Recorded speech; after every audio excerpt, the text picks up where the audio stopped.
The girl my childhood friend liked was being forced into an arranged marriage. She reached out to him for help, to ensure the success of his new company's first major deal. I stopped him from leaving. By the time he went to save her, the girl had already died in a car accident. I was consumed with guilt, but he insisted it wasn't my fault. After that, he deceived me for 10 years under the guise of loving me. On our wedding day, he shattered my spine, he said resentfully.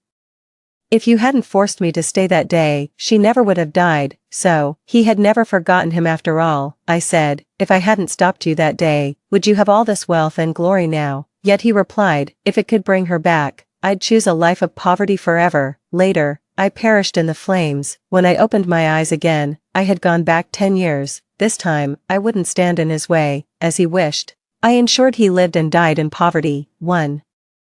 My wedding is set to begin in 2 hours. My heart is brimming with joy, yet, my groom shattered my spine with a hammer. In my moment of greatest happiness, he dragged me from heaven into hell. He wants me to spend the rest of my life groveling like a dog. I lay on the ground, my once perfect makeup now a smudged mess. Sweat from the pain streamed down my forehead. I let out a piercing scream. Qingzhou, why? A chilling, sinister expression I had never seen before was etched on Qingzhou's usually gentle face. Why? How dare you even ask why? Don't you remember Bai Yao, the girl you got killed 10 years ago? How could I possibly forget? Bai Yao was our high school classmate. After the college entrance exam, she didn't continue her education. Qingzhou and I both got into the city's top university. In our sophomore year, with my father's help, Qingzhou started an internet company. That day, the company finally secured a partnership opportunity with a major corporation. This opportunity is a matter of life and death for the company. It's absolutely critical, and of all times, it was right at this critical juncture that Bai Yao called Qingzhou. Sobbing, she said to him, my father is forcing me to marry a man in his 40s. He's making me go get the marriage certificate with him this afternoon. Qingzhou,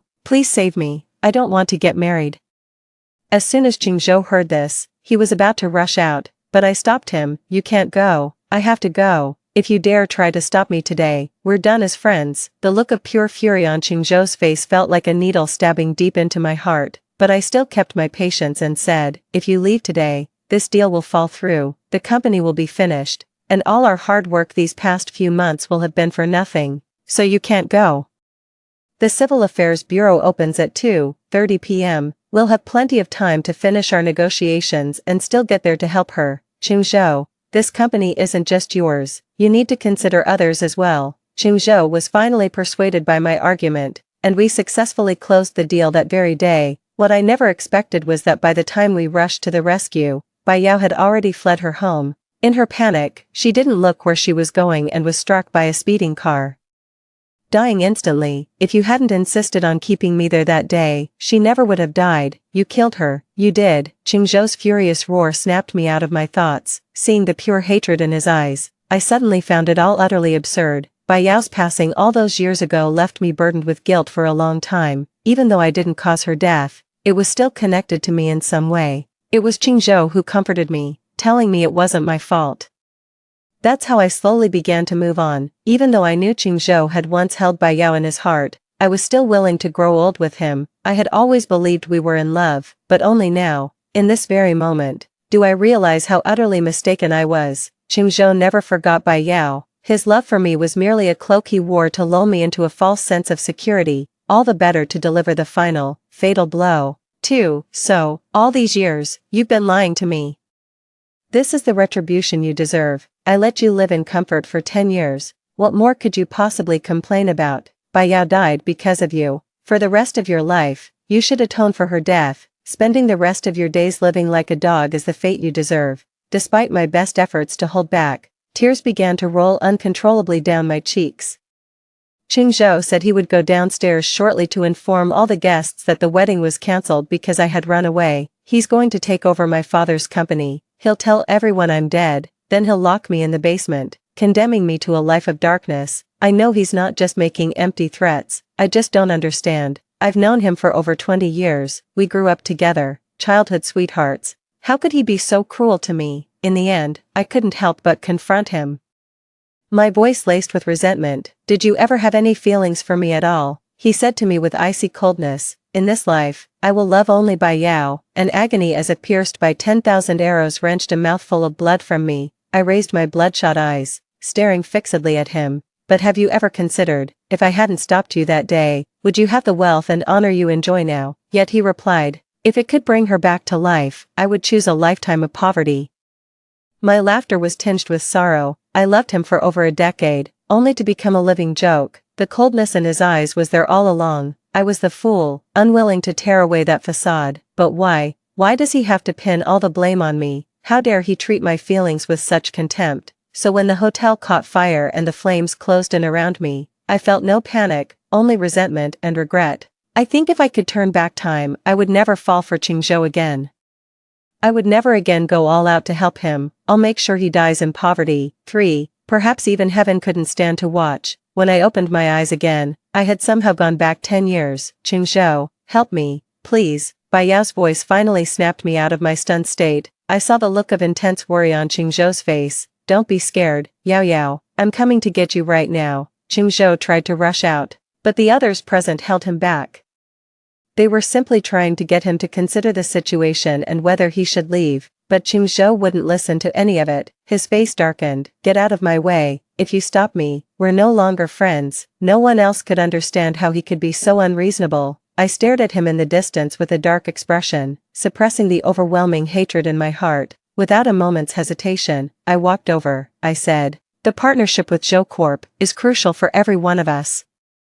If you wish to leave, we have no right to stop you. We won't indulge your whims. You're free to leave. But if you do, you sever all ties with the company. If you agree to that, we'll let you go. Since I've been lucky enough to get a second chance at life, I'm absolutely going to make him pay this time. His success in his past life wasn't just due to his own hard work. It relied heavily on my father's support, sheer luck, and the colleagues fighting alongside him now. I'm going to enjoy watching how he manages to succeed without any of those advantages. Without my patient persuasion from my past life, and with his own sense of urgency, he didn't give it much thought before agreeing, but that was far from enough. I quickly drafted a contract and had Qingzhou sign it. Qingzhou was in such a frantic hurry that he signed his name without even reading the contract properly. He probably thought I would never do anything to harm him. Little did he know that one signature would seal his fate, leaving him with no chance of ever turning his life around. Qingzhou left without so much as a backward glance. The others were left both furious and bewildered. He actually left. What do we do now? How are we supposed to explain this to the Zhous? I put the contract away and picked up the documents I had prepared well in advance. For him to just walk out on an occasion as important as today shows he has no regard for the company and no respect for any of you. Someone with such poor judgment isn't worth trying to keep. Let's go. We'll succeed just fine without him. After successfully sowing discord, I led everyone to the Zhou group to negotiate the deal. In this life, I'm going to take every last bit of glory and honor that rightfully belongs to Qingzhou. 4. By the time we left the Zhou group, we had successfully secured a cooperative partnership with them. Furthermore, I managed to negotiate far more favorable terms for our company than I did in my previous life. The way my colleagues look at me has completely changed. Su Ran, I never would have guessed you were this capable. Of course I am, it's just that I'm used to staying in Qingzhou's shadow. I gave him all the credit that was rightfully mine. I always thought that since we were family, some things didn't need to be so clearly divided. As long as the company ends up thriving, what does it matter if anyone knows what I did? Little did I know, it was my selfless dedication that nurtured this ungrateful wretch. Qingzhou. Qingzhou is my neighbor. We grew up together, childhood sweethearts from the very start. I was practically his shadow, following him around everywhere since we were kids. Back then, our parents even joked about arranging a marriage for us. Qingzhou would always take my hand with utmost seriousness and say, Ran, you're going to be my bride one day. You mustn't like anyone else. Whenever the adults from both families heard him say that, they couldn't help but burst into laughter. In my innocent youth, Qingzhou was already etched into my heart. I thought we would grow up just like that, carefree and without a worry. But in the second year of junior high, Qingzhou's family business went bankrupt. His father couldn't accept his failure and leapt to his death from a tall building. His mother had a very strong bond with his father and, having lived a life of luxury for so many years, found it extremely difficult to adjust to a life without money. The blow was too great, leaving her in a daze. One day, for some reason, He wandered onto the main road and was hit and killed. No relative was willing to take Qingzhou in. He fell from being a once favored son of heaven to a pitted orphan. The stark contrast turned the once cheerful boy into a gloomy and silent one. Seeing the utter despair in his eyes back then, I was genuinely worried about him. I even felt a deep sense of unease in my heart. I was so afraid something might happen to him that I skipped school and stayed by his side every single day. Half a month after his parents' accident, I jolted awake from a nightmare to find he was gone. I searched for him frantically, everywhere. I pulled him back just before the river could swallow him. I held him, sobbing, "I won't let you die, you can't die." On his face was a despair that someone his age should never have known. "I have no home, I have no family, I can't go on living, what else can I do but die?" His mournful sobs wrenched at my heart. "You still have me, Qingzhou, you have me, I am your family now, and I will never leave you, not in this lifetime." That day, I pulled him back from the brink of death. To put his mind at ease, I had my parents adopt him. A smile gradually returned to his face, our relationship grew closer. I even felt that on the night I saved him, my budding feelings for him finally began to stir. I couldn't stop daydreaming about us getting married and starting a family someday. Those days spent lost in reverie felt as sweet as honey. In high school, we were placed in the same class, and even shared a desk. My crush on him was practically an open secret to the whole school.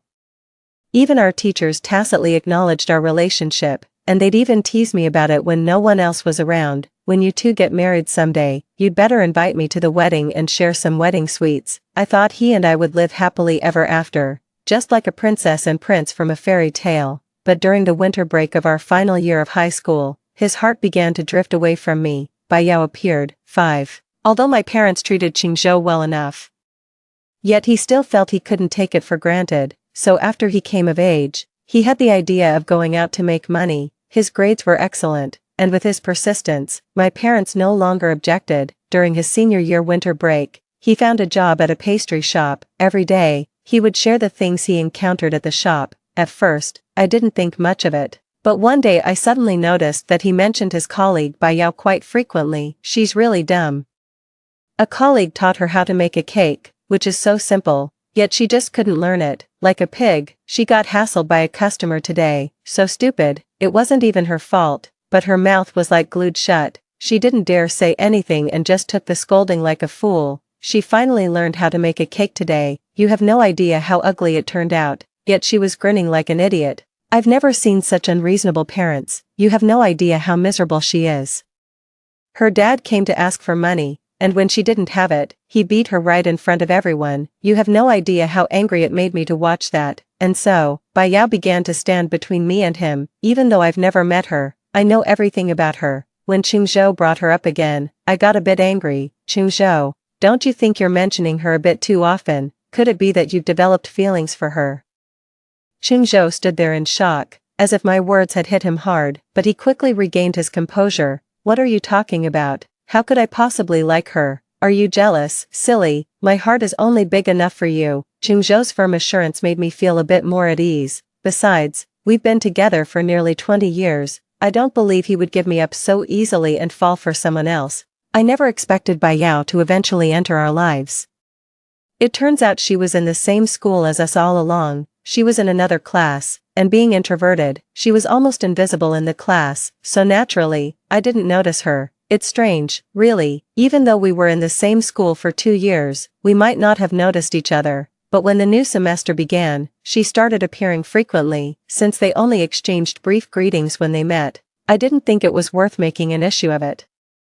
I admit that my decade-long relationship with Qingzhou gave me confidence, so I didn't pay Bai Yao any mind, but Qingzhou's favoritism toward her slapped me hard in the face. 6. One weekend in March, as I was leaving the library, it suddenly started raining. Knowing the library wasn't far from home, I called Qingzhou and asked him to pick me up. He had originally agreed without hesitation, but half an hour later, he suddenly called to say he had encountered an old lady who didn't have an umbrella, and he was going to take her home, asking me to figure out how to get back on my own. Realizing he was doing a good deed, I didn't have much to say. I reminded him a few things and then hung up the phone. Later, seeing that the rain had lightened up, I decided to take a taxi home. Before heading back, I remembered that Qingzhou liked the roasted chestnuts from a nearby shop, so I braved the rain to buy some.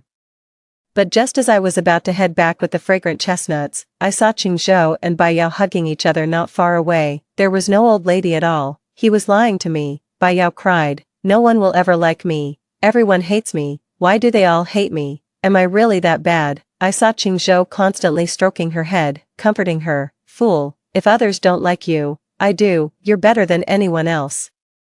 I suddenly remembered that day when he swore to me that he only had me in his heart, that he would only love me for the rest of his life. How ironic. I threw the chestnut in my hand at him without hesitation. I said nothing and turned to run. Under Qingzhou's panicked gaze, I went home, locked myself in my room, and refused to eat or drink. Outside the door, Qingzhou kept knocking, his voice even trembling with panic and tears. Ran, can you open the door, please? Listen to me explain.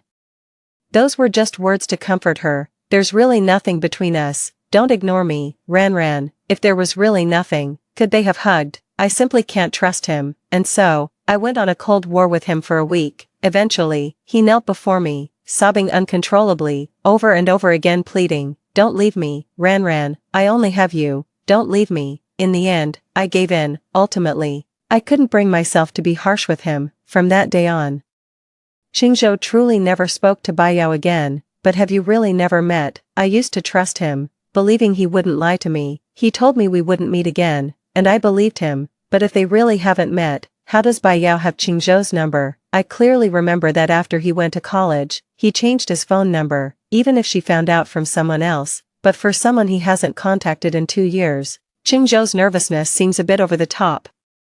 The string in his mind snapped completely. So, Qingzhou has been deceiving me all along. 7. Even if I have no chance with Qingzhou for the rest of my life, but I still need to get to the bottom of this, so I hired a private detective to investigate his movements over the past 2 years. After Qingzhou left that day, he never appeared again. Most of the colleagues in the company are Qingzhou's college classmates. It's because of admiration that they were willing to start a business with him.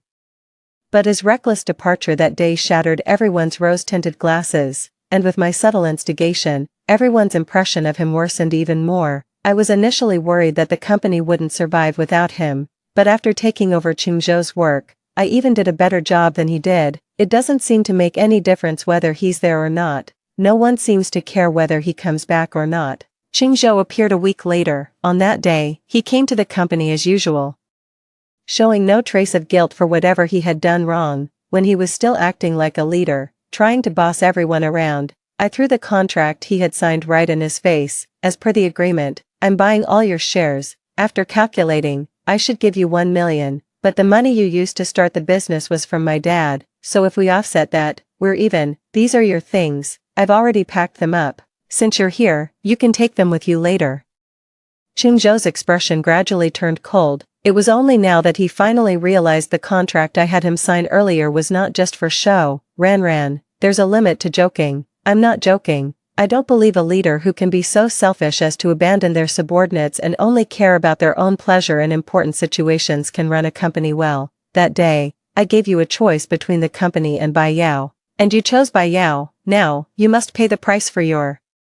I was going to save someone. Did everyone else die? So you had to go. And don't you think your actions were a bit excessive, Qingzhou? Do you really have no feelings for her at all? He didn't even dare to respond to me, but my sharp questioning and aggressive attitude really rubbed him the wrong way. Plus, others had some issues with him too, so he couldn't stay any longer. Instead of answering my question directly, he dismissively left a remark. You think you can succeed without me? One day you'll be begging me to come back. Everyone watched his retreating figure, their eyes filled with a hint of disbelief. How could he be like this? Qingzhou's arrogance, not to mention them. I rarely see it myself, but suddenly, I felt that maybe that's just who he is. I was deceived by his disguise from start to finish. 8. I wouldn't allow Qingzhou any chance to make a comeback, so I instructed the lawyer to remove all his positions in the company as soon as possible. Meanwhile, the private investigator I hired also sent me the results of his investigation. As I expected, Qingzhou hadn't stopped contacting Bai Yao over the past 2 years.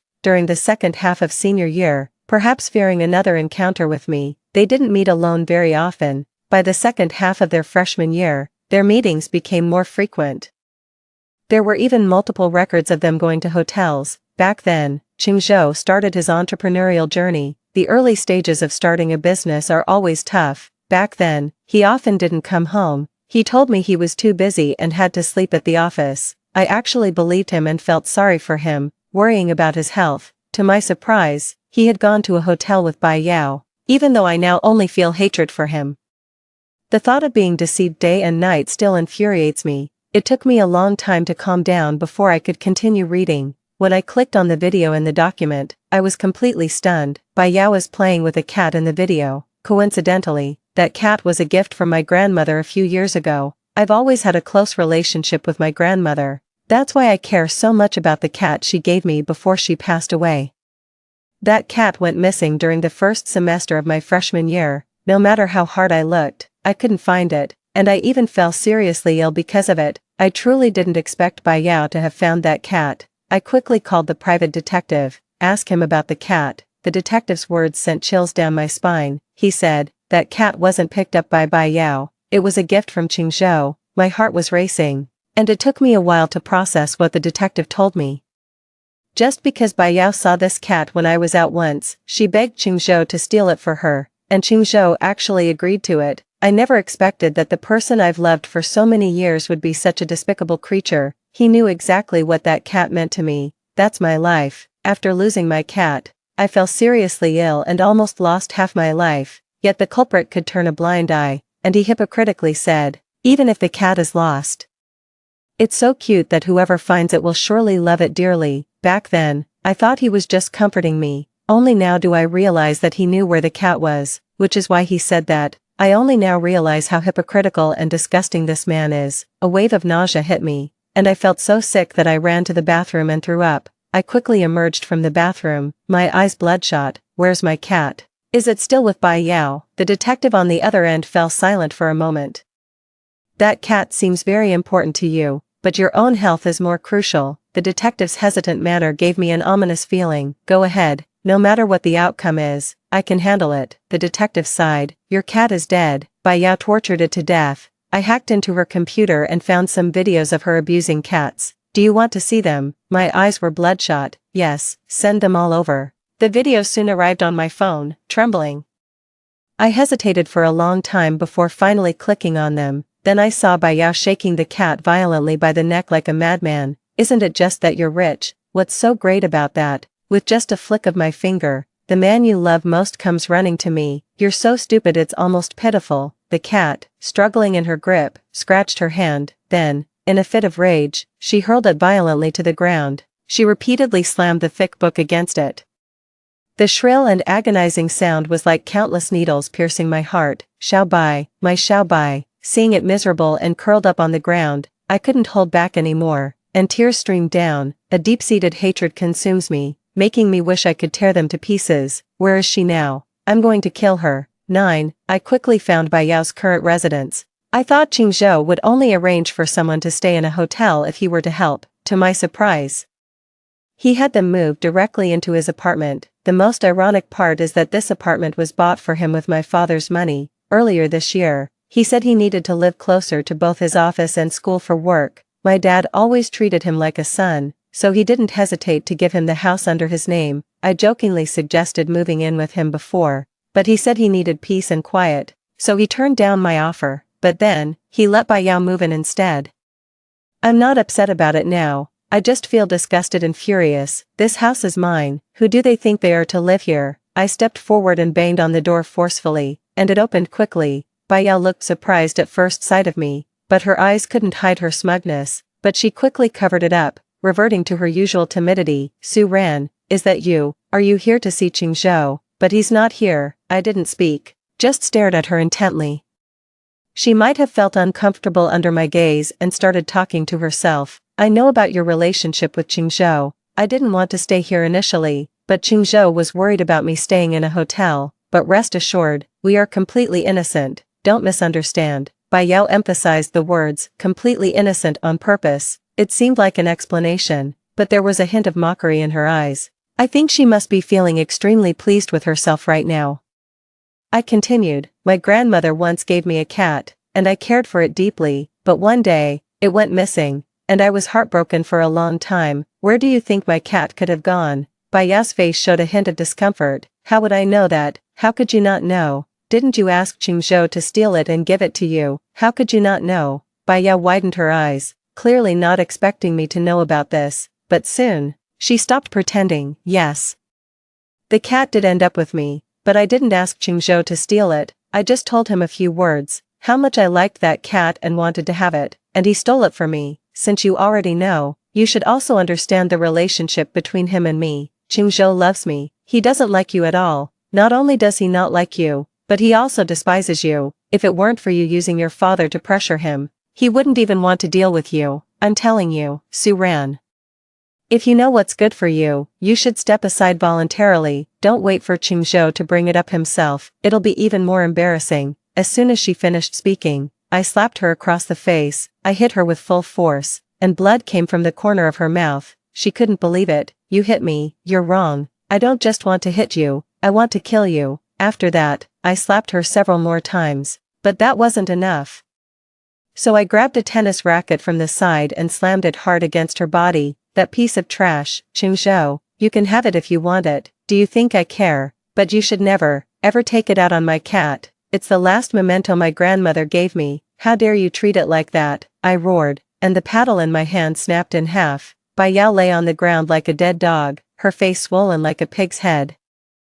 She was probably terrified by my demonic, vicious appearance. She stammered, killing is illegal, you can't kill me. 10. I ignored her, contemplating whether to grab a kitchen knife and chop her up, but then Qingzhou returned. When he saw Bai Yao injured, his gaze toward me seemed ready to strangle me. Qingzhou, help, Su Ran is going to kill me. Bai Yao crawled towards Qingzhou. Qingzhou quickly embraced her, then glared at me fiercely. Su Ran, how dare you, hee hee. I should be asking you that cat was a gift from my grandmother, how dare you steal it and give it to her? Qingzhou was momentarily stunned, but he quickly regained his composure, showing no trace of guilt on his face. What I did was indeed wrong, but you have everything, losing that cat won't make much of a difference to you. But Yao Yao has had nothing since she was a child, it's rare that she likes that cat. I don't think you should be so petty about it. I looked at the familiar face in front of me and suddenly found it repulsive. I'm increasingly questioning my own intelligence for liking such a despicable creature. Without a word, I quickly walked up to him and threw a direct punch to his face. Caught off guard, Qingzhou staggered back several steps. As soon as he opened his mouth, he spat out a mouthful of blood mixed with teeth. Bai Yao screamed immediately upon seeing him injured. Qingzhou, you're bleeding. My trembling hand hanging down hurt, but I felt a strange sense of satisfaction. I sneered, I was in a terrible mood today, but after hitting you just now, I suddenly feel much better. It's just a tooth after all. With your saintly nature, you wouldn't hold it against me, would you? After I said that, Qingzhou's face turned as black as a pot bottom. You're not welcome here, get out. I chuckled. Qingzhou, you've truly mastered the art of being shameless. You want me to leave? Have you forgotten who bought this house? It's my father's house, and his name is still on the property deed. How ridiculous. After being adopted by my family for years, you've forgotten your place. I must have been blind to have ever fallen for someone as shameless as you. Today, I officially inform you, I don't want you anymore, you piece of trash. My family has nothing to do with you from now on. Thankfully, I never included your filthy name in my family's household registration. Now, take your mistress and get the hell out of here. 11. My harsh words tore away his last shred of dignity, leaving him visibly embarrassed, his eyes filled with undisguised hatred for me. Su Ran, do you think I like you? I've been sick of you for a long time, taking advantage of the favor your family did by raising me. You've never truly treated me as a human being. If it weren't for your father threatening me back in high school, saying he'd kick me out if I didn't like you, do you think I would have stayed and endured it all? Your whole family makes me sicker than the maggots in a gutter. Qingzhou's shamelessness has once again shattered my worldview. How could he utter such despicable words? Why doesn't he think about how, if it weren't for my parents adopting him, he wouldn't have enjoyed these 10 prosperous years? My parents' concern for him might be partly because of me, but the emotions they invested were genuine. My father did say during my senior year that if he didn't like me, I should move out. What's wrong with that? They all know I like him to the point of obsession. If things don't work out between us, it's definitely best for him to leave, so no one feels awkward and my hurt is minimized. It was meant to be kind, but coming from him, it sounded full of malice. I looked at him with disdain. Who's stopping you from leaving? Isn't it just because you're after my family's money? You make yourself sound so wronged, but at its core, isn't it just hypocrisy, Chingzhou? Don't you feel disgusted saying things like that? His face turned a mix of green and white, his mouth opening and closing, but he couldn't get a word out for a long time. Bai Yao interjected at this point. You beat me up like this. Do you really think I'd let you off that easily? Chingzhou, call the police for me. I'm going to sue her. But I wasn't afraid at all, even if you sue. The most I'd get is a month in jail, but you stole my cat, and that cat is worth 50,000, and I still have the receipt. If I countersue you for theft, you might end up in jail for 10 years. So, are you still going to sue? Chingzhou knows exactly how much my cat is worth. Realizing the gravity of the situation, he quickly covered Bai Yao's mouth. Now, get the hell out of here. My resolute and unyielding attitude infuriated Chingzhou. His pride wouldn't allow him to stay any longer.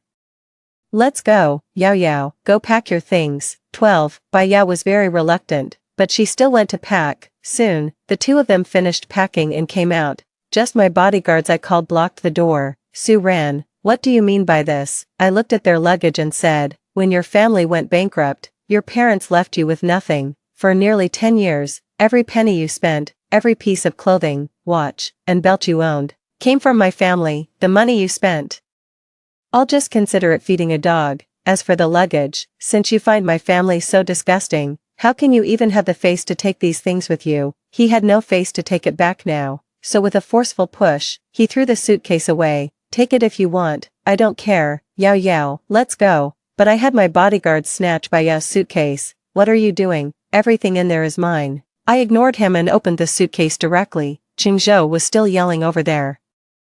Su ran, don't push it too far. I took out most of the clothes inside and threw them on the ground. Don't think I don't know. These clothes were bought by Chingzhou for you. Whose money did this freeloader spend? No need to remind you. Right, so you have no right to take them. After I finished speaking, I pointed at Chingzhou's body. Strip them of all their clothes. Not even their underwear should be spared. It's all bought with my family's money. Su ran. Don't go too far.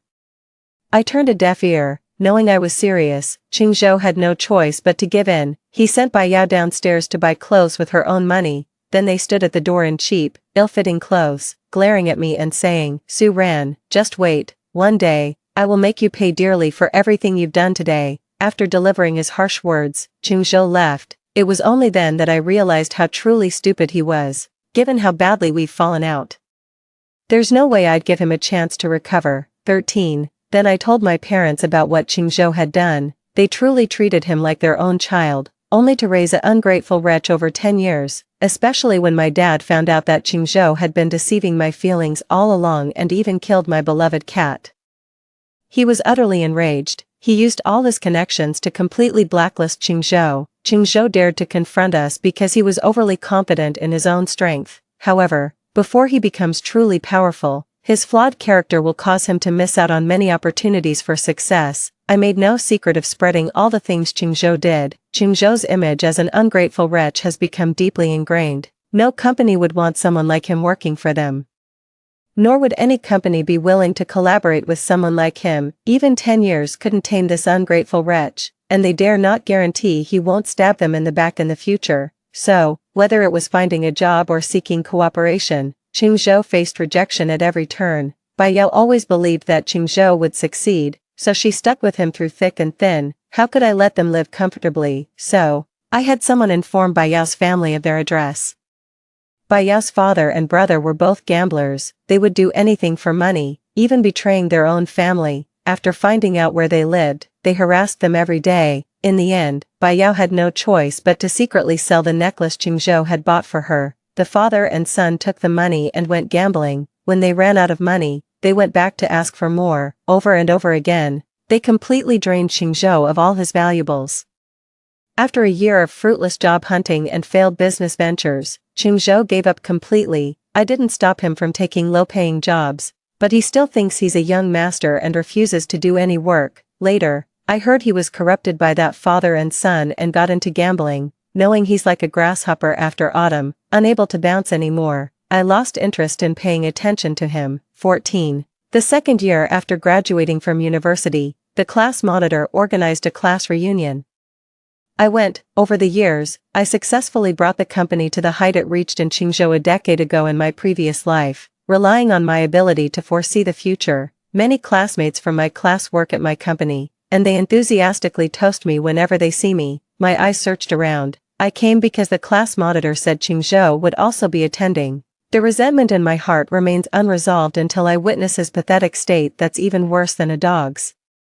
He finally arrived halfway through the class reunion. Everyone looked at him with a hint of mockery in their eyes. Without my family's support back then, and with his sole focus on success, he never really put his mind to studying. He failed so many courses in his junior year that he had to retake many subjects. In the end, he didn't even get his diploma. He seemed to have made a careful effort to tidy up, but still couldn't hide the distress in his eyes. The classmates simply greeted him and then ignored him. He sat alone in the corner, devouring the food on the table, drawing contemptuous glances from those around. He used to be a big shot at school, with many people fawning over him. Alas, he's nothing now. I sat for a while, then went to the restroom. Qingzhou, who had been waiting outside the door, immediately knelt down as soon as he saw me come out. He slapped his own face forcefully. Ran, I was wrong. Only now have I realized that I truly like is you, only you. Please forgive me, let's start over. Okay, I leaned down and whispered, but that's not what you said back then. You said you only loved her, and if it meant being with her, you'd gladly live in poverty for the rest of your life without regrets. Don't you remember? Qingzhou stared at me in shock, unable to speak. Do you remember how you treated me back then? With such a thick stick, you shattered my spine. The hatred between us runs deeper than the sea. How dare you ask for my forgiveness? You, that's right. I've been reborn too. On the day I was reborn, he insisted on going to say bye Yao. His gaze at me was filled with hatred. I had only seen such a look on the day I was burned alive, so I am certain he has been reborn just like me. Being reborn is better. Being reborn, I can exact better revenge on him. Congratulations, your wish from your previous life has finally come true. 15. When I left, Qingzhou followed me out. He knelt down and kowtowed to me. I was wrong, Ran, it's all my fault. I was blinded by greed. Please forgive me. Seeing that I was unmoved, he continued, it's okay if you don't forgive me, but could you lend me some money? We can't even afford to eat at home. Bai Yao ran out at that moment. She was barely 25, yet her face looked worn out as if she were 40. It seems she has suffered a lot over the years. When she saw me, she was momentarily stunned, quickly overshadowed by hatred. She walked over to Qingzhou, pulled him, and shouted loudly, what are you begging her for? She's the one who ruined you. Suddenly, I recalled the image of her torturing and killing my cat. My gaze turned cold. Back then, she killed my cat, threw it to the ground, and beat it with thick books. Every time I think of that scene, I feel an overwhelming urge to tear her apart. You want money, don't you? If you satisfy me today, I'll give you 10,000. Without hesitation, Qingzhou lunged forward and started pummeling Bai Yao's face. Qingzhou, are you crazy? You hit me for her. It's all your fault. If you hadn't seduced me back then, I would never have broken up with Ran, and my life wouldn't be like this now. You ruined me. You. Qingzhou's eyes were fierce, and Bai Yao had become his sworn enemy. A slap wasn't enough, so he grabbed a stainless steel rod that someone had left lying around. He struck Bai Yao with savage force. That piercing shriek reminded me of my cat. Did Bai Yao ever imagine she would come to such a day? Soon, Bai Yao was beaten into silence. Watching her huddled form, I felt nothing but boredom. I took the 10,000 from the bodyguard's hand and, with a flick of my wrist, scattered it all into the air. As I drove away, I saw Qingzhou in the rearview mirror, crawling on the ground like a dog, picking up the bills one by one. How utterly pathetic. 2 weeks later, I received the news of Qingzhou's death from our university class monitor. It turned out that after he picked up the money and went home that day, he went straight back to gambling. Seeing that he had money, Bai Yao's brother showed up at his door again, demanding a share. Qingzhou refused, and the argument escalated until they pulled knives on each other. Qingzhou was stabbed to death on the spot, fearing she'd be caught in the crossfire. Bai Yao screamed and ran outside.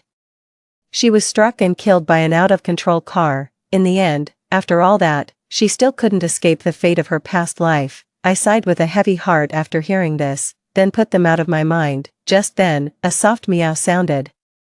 When I turned my head, I saw the new cat my mom bought for me lounging on the sofa, happily licking its paws. I happily opened my arms toward it. Come here, sweetie, come to mama. It looked at me for a moment, then finally stood up and slowly began to walk towards me. And, story 2, when my wedding with Xia Lanqing was approaching, her stepsister's husband died. After she returned to the Xia family, she suffered from severe depression. She couldn't leave Xia Lanqing at any time or place.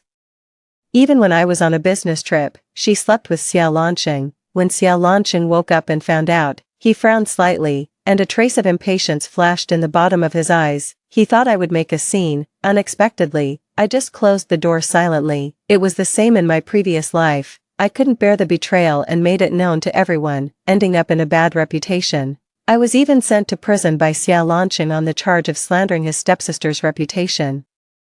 And finally died from humiliation. I woke up from the nightmare, and now I have a chance to start over. I clenched the offer from the research institute that I once rejected for love and swore not to make the same mistakes again. On the day I left Jing City, Xia Lanqing panicked. 1. When Xia Lanqing and Jiang Wan came downstairs after packing their clothes, I just received the offer from the research institute in Hong Kong City. Tan Shu, I hope you can report on time. After I replied with an okay, I finally let out a sigh of relief. Fortunately, it's still in time this time. I was reborn 3 months after Jiang Wan came back. In my previous life, when I received the offer, I was discussing the wedding with Xia Lanqing. When he knew that I intended to develop in Hong Kong City, he said, "We're just getting married and you want to be in a long-distance relationship. Shu, you know I can't accept that. If you insist on going, then we'll cancel the wedding." At that time, I was deeply trapped in the love that Xia Lanqing wove for me and couldn't see the whole picture. I gave up my dream, and later I even lost my life. Shu, did you hear what I'm saying? Xia Lanqing's tone suddenly rose, pulling my wandering thoughts back. His tone was obviously full of dissatisfaction. At this moment, Jiang Wan was hiding behind Xia Lanqing, as delicate as a flower about to wither, swaying, and her eyes were a little red. It seemed that she had just cried. There was also a thick layer of gauze wrapped around her wrist. It was my birthday last week. Xia Lanqing originally wanted to accompany me to see the aurora, but it ended with her attempt to commit suicide by cutting her wrist. I said indifferently, "What's the matter?" Xia Lanqing frowned. "Wan's mood has been unstable recently, so I was trying to." Don't get the wrong idea. I was slightly taken aback, feeling a bit surprised. In my previous life, since Jiang Wan came back, Xia Lanqing rarely took my feelings into account. Even if I mentioned it, he would just hug me in his arms and act coquettishly, saying, "My Shu is the most reasonable person. Don't be angry with Wan, okay? She's ill, so let's give in to her. You surely don't want to be burdened with a life on our conscience after we get married, right?" At that time, Jiang Wan's condition was really extremely bad. She would go crazy at any time. But now, when I think about it carefully, there seems to be a pattern to her madness. For example, whenever I was alone with Xia Lanqing, she would definitely have an episode. And right now, before I could say anything more, Jiang Wan bit her lip tightly, and big tears fell, making Xia Lanqing feel very sorry for her. "Sister-in-law, don't blame brother. It's all my fault. I shouldn't be ill. It's all my fault." As she said that, she suddenly slapped herself hard. She used a lot of force, and soon 5 red finger marks appeared. Xia Lanqing's face immediately darkened, and I was also stunned for 2 seconds. This trick of retreating to advance and playing the pitiful card, she really succeeded every time she used it. "Tan Shu, I've already explained. What else do you want?" Xia Lanqing said unhappily while explaining. "Does it hurt?" I interrupted him softly and looked up at Jiang Wan. A trace of confusion flashed in Jiang Wan's eyes. I bent down, opened the cabinet, took out the first aid kit from inside, and placed it on the coffee table. My voice was calm. "There's wound medicine in here. Let Lanqing apply it to you." "Okay, sister-in-law." I didn't mean, I smiled, but the smile didn't reach my eyes. "I understand. You're just siblings. Even if you sleep in the same bed, you won't cross the line." Xia Lanqing frowned, opened and closed his lips to explain, but I gave him a reassuring look. "Anyway, I'm leaving Jing City in half a month. Even if they really end up in bed together in the future, it has nothing to do with me." 2. I closed my computer and just returned to the study. Xia Lanqing followed me in. He looked at me, hesitating to speak. I looked up and smiled. "Do you have something to say?" He habitually wanted to hug me into his arms. I subtly avoided his hand, walked to the desk, and put the computer down. His movement froze in midair, and finally he could only withdraw his hand reluctantly. "Shu, my feelings for Jiang Wan are just those of a brother for a sister." She was doted on by me since she was a child. Later, the Xie family needed to make an alliance through marriage, so we had to let Jiangwan marry into the Duan family. The eldest son of the Duan family treated her badly and was cruel and violent. It was a miracle that she survived. Now that she's like this, I feel responsible. I just want her to have a happy rest of her life. His tone was full of regret. And he was trying to make me understand him. My palm unconsciously tightened.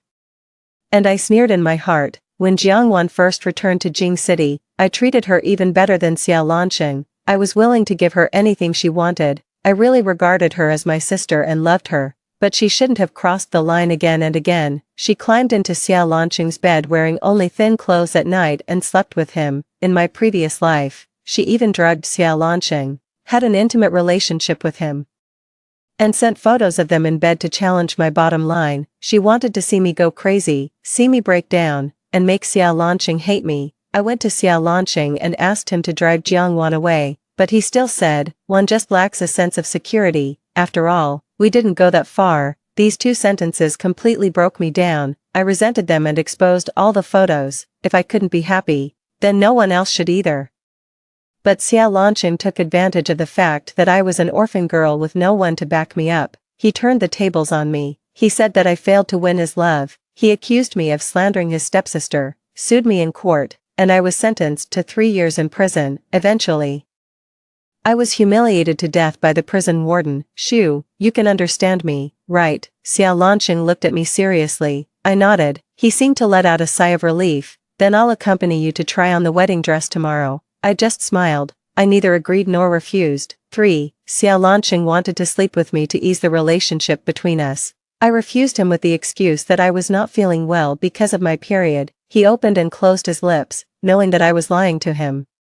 He didn't say anything in the end. He gave me a complicated look in his eyes, and then said to himself as if comforting himself, "It will be better after we get married." After that, he walked out of the study. In fact, if Jiangwan didn't exist between Xia Lanqing and me, maybe we could really grow old together. Xia Lanqing and I were childhood sweethearts. When I got into trouble when we were young, he would take the blame for me. When I was bullied, he would roll up his sleeves and fight with others without hesitation. I was the school beauty who ranked first in the grade, and he was the school bully who always ranked second. In fact, I knew that he could have beaten me. There was always a gap of 0.5 points between us every time. Once I was so angry that I went to argue with him. He just smiled and touched my head. "It's just the first place. I want Shu to always be the first. I just want Shu to know that Shu can just keep moving forward. The young master, will always stand behind Shu and protect Shu." In the second year of senior high school, my parents died in a car accident. My grandmother was the only one left in my family, and she lived in Hong Kong City. I had to move back from Jing City. I still clearly remember that the young man closely followed behind me, holding my hand and wanting to go with me. It was the first time I saw him with red eyes, tears streaming down his face, crying so miserably, just like a child.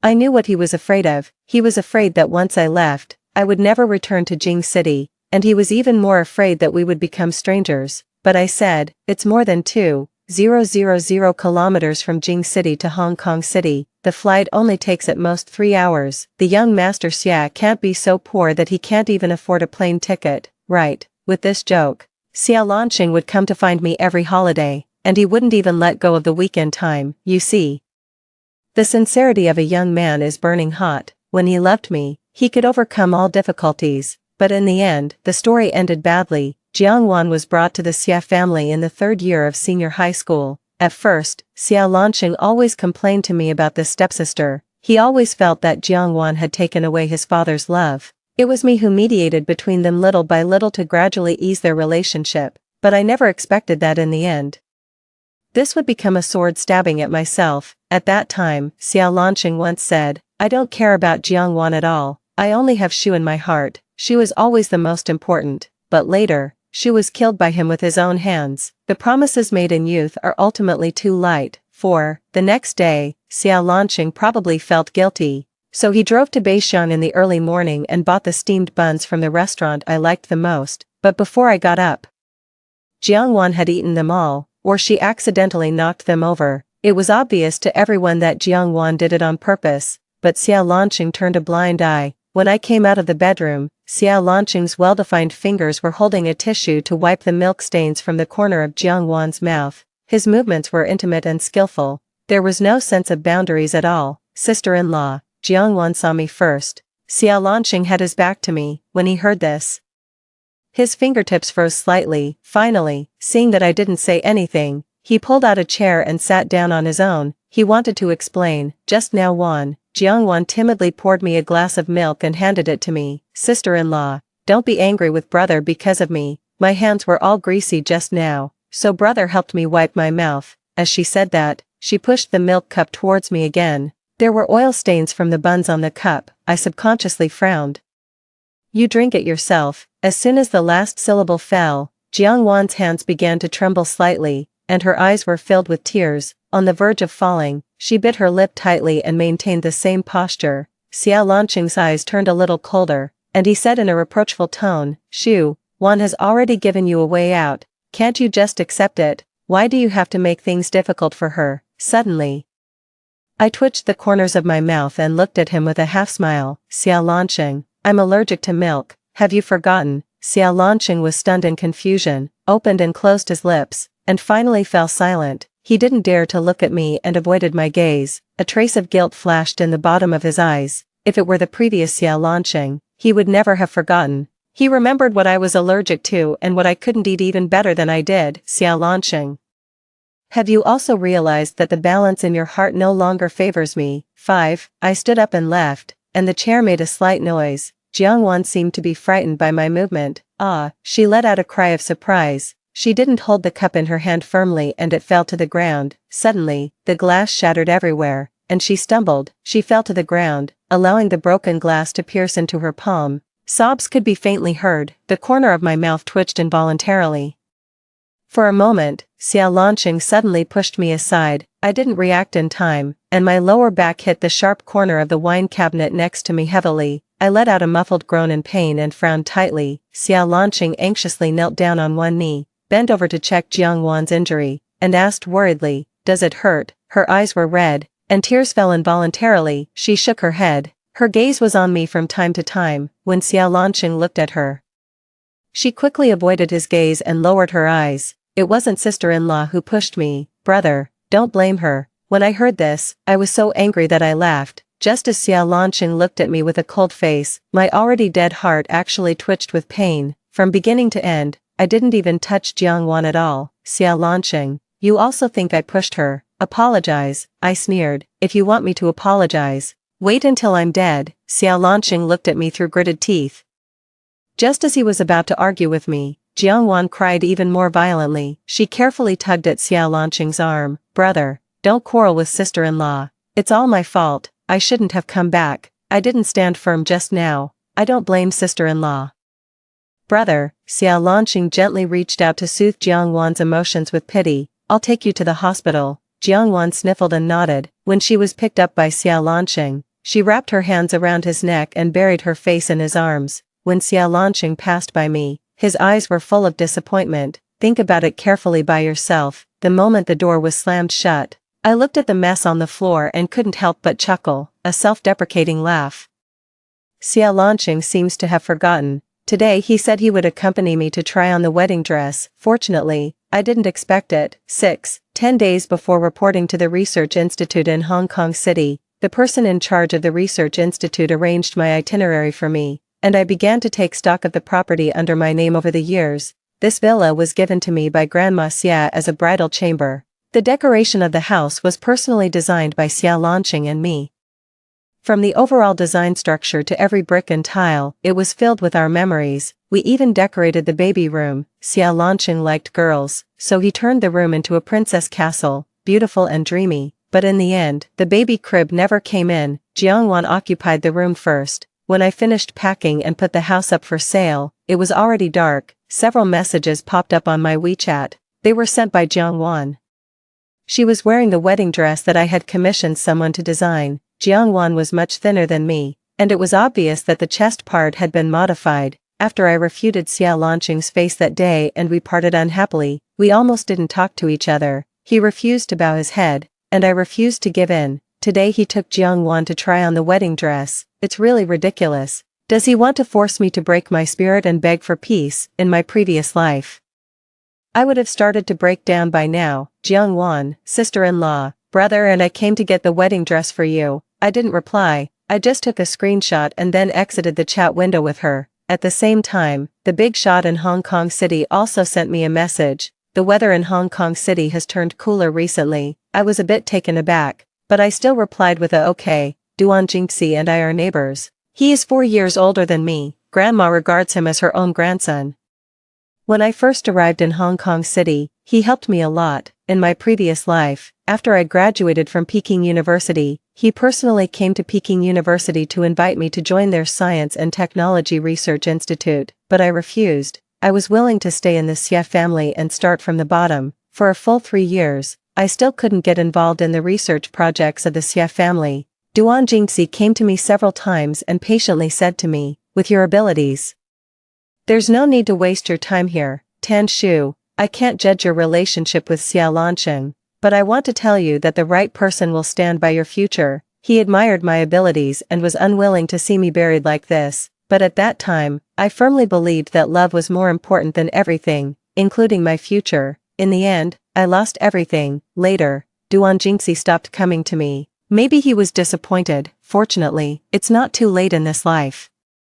Duan Jingxi, waiting for you. 7. When Xia Lancheng came back, it was already late at night. He seemed to have drunk some wine, carrying a faint smell of alcohol, and there was a blush on his face. When I was sitting on the sofa discussing the equity transfer agreement of the Xie family with others, he happened to come over. Before he could see clearly, I had already closed my computer. Didn't Jiang-wan come back? I looked towards the entrance. I was quite surprised. I thought Xia Lancheng and Jiang-wan were inseparable. To be honest, Xia Lancheng's face is really attractive. When Jiang-wan first arrived at the company, she squeezed out the secretary who was originally by his side. It was only when that secretary came to me crying that I knew. The secretary also had some feelings for Xia Lancheng. The signs had been there for a while, but Jiang-wan nipped it in the bud. The sense of a mistress towards another mistress is just accurate. Xia Lancheng looked at me pitifully. Shu, why do you have to make things difficult for Wan? I don't care about the thing that you pushed her that day, and Wan has also forgiven you. She is my only sister, and I don't want her to get hurt, so you choose to wrong me, right? I said calmly. Xia Lancheng pursed his lips and didn't speak, because he knew that no matter what happened, I would always stand by his side. We have the friendship of being childhood sweethearts and have long become an inalienable part of each other. We were destined to be together. But he forgot that love will be gradually worn away. Xia Lancheng, one love can't be given to two people. If you choose me, then I hope you keep a distance from Jiang-wan. If you choose Jiang-wan, then we won't hold the wedding. After these words fell, Xia Lancheng noticed the seriousness in my eyes. He quickly grabbed my hand and said helplessly, Shu, I only love you. I loved you in the past, I love you now, and I will love you in the future. Wan and I are always siblings. I have no romantic feelings for her at all. I'm just feeling guilty, because I didn't have the ability to prevent her from suffering so much. His eyes turned red, seeing that I didn't speak for a long time. He quickly stuffed the wedding dress gift bag he brought back into my arms. Shu, you can't leave me. My eyes turned cold, and I slowly pulled my hand out of his palm. The current Xia Lancheng is just like this modified wedding dress, dirty and rotten. In my previous life, that feeling of guilt cost me my life. These grievances always have to be repaid. Xia Lancheng, I'll take it that you've chosen me. Hearing my words, Xia Lancheng, who was slightly drunk, smiled at me with a curved smile. For a moment, I seemed to see the 18-year-old young man. Yeah, I love Shu the most. 8. There were only 5 days left before going to Hong Kong City. The funds from the sold equity of the Xia family also arrived in the account. Xia Lancheng had been busy with the wedding matters these days and supervised the work in person. It seemed that he was determined to prove his innocence with Jiang-wan to me. He deliberately drew a line with her. For example, when Jiang-wan was ill, he would call the family doctor. When she couldn't fall asleep, he would ask the nanny to give her soothing soup instead of directly coaxing her and sleeping with her. You see, it's actually a very simple thing to clearly distinguish between them, but he chose to wrong me again and again. When I just came out of the study, Xia Lancheng was sitting cross-legged by the coffee table, writing the invitation cards with great concentration. Our wedding was also going to be held half a month later. When he saw me approaching, he showed it to me with a smile. A trace of surprise flashed in my eyes, my fingers rubbed the invitation card, and then the corners of my mouth twitched into a bitter smile. I never expected that the roles of Xiao Lanqing and I would be reversed. I still remember that in my previous life, I happily showed it to Xiao Lanqing, looking forward to his reaction. He just took a perfunctory look, said, "Stop making trouble," and then took the car keys in a hurry and went out. The smile froze on my face, and I couldn't react for a long time. That day, I sat on the sofa until the night, but I didn't wait for Xiao Lanqing to come back. Instead, I waited for the news that made me break down and despair. Jiangwan had slept with him. "Shu, is it not well written?" He looked at me. I shook my head. "It's quite good." After getting my answer, Xiao Lanqing smiled with satisfaction again, and then talked about the wedding process on his own. I sat on the sofa, a bit distracted, until he asked me, "Shu, let's use white roses for the flowers, what do you think?" At first, I didn't come back to my senses. He called me again, "Shu," then I casually responded and met his gaze. Xiao Lanqing's expression was obviously a bit stiff. After hesitating for a while, a trace of loneliness flashed in his eyes. "Shu, you seem to have changed." I asked calmly, "Have I?" He opened his mouth, hesitated to speak, gave me a suspicious look, and finally said nothing. Just as he put the invitation card back, his phone rang inopportune. It was from Jiangwan. Rarely did Xiao Lanqing not answer it immediately, but his restless expression had already betrayed him. The ringtone stopped and rang again, and then stopped and rang again, very urgently. He still didn't answer, but just clenched his fists. I sneered in my heart. Didn't Xiao Lanqing realize that the more he restrained and endured, the more he seemed to be trying to cover up something? I reminded him. "Answer it. What if Jiangwan tries to commit suicide again?" "One won't do that." Although he said so, Xiao Lanqing only hesitated for a second before answering the phone. He put it on speakerphone. Jiangwan's exploratory and pitiful voice came from the other side. "Brother, can you come and accompany me? I know sister-in-law doesn't like me, but I really can't fall asleep tonight. As soon as I close my eyes, I think of everything I experienced in the Duan family. And I remember the eldest son of the Duan family whipping me." Her voice became weaker and weaker, and there was a faint nasal sound. Xiao Lanqing tightened his grip on the phone a bit and glanced at me inadvertently. Jiangwan sniffled and said again, "Sorry, brother, I crossed the line. I shouldn't have disturbed you and sister-in-law." Xiao Lanqing thought for a while. Just as he was about to speak, I spoke first. "You can go if you want. After all, you only have this one sister."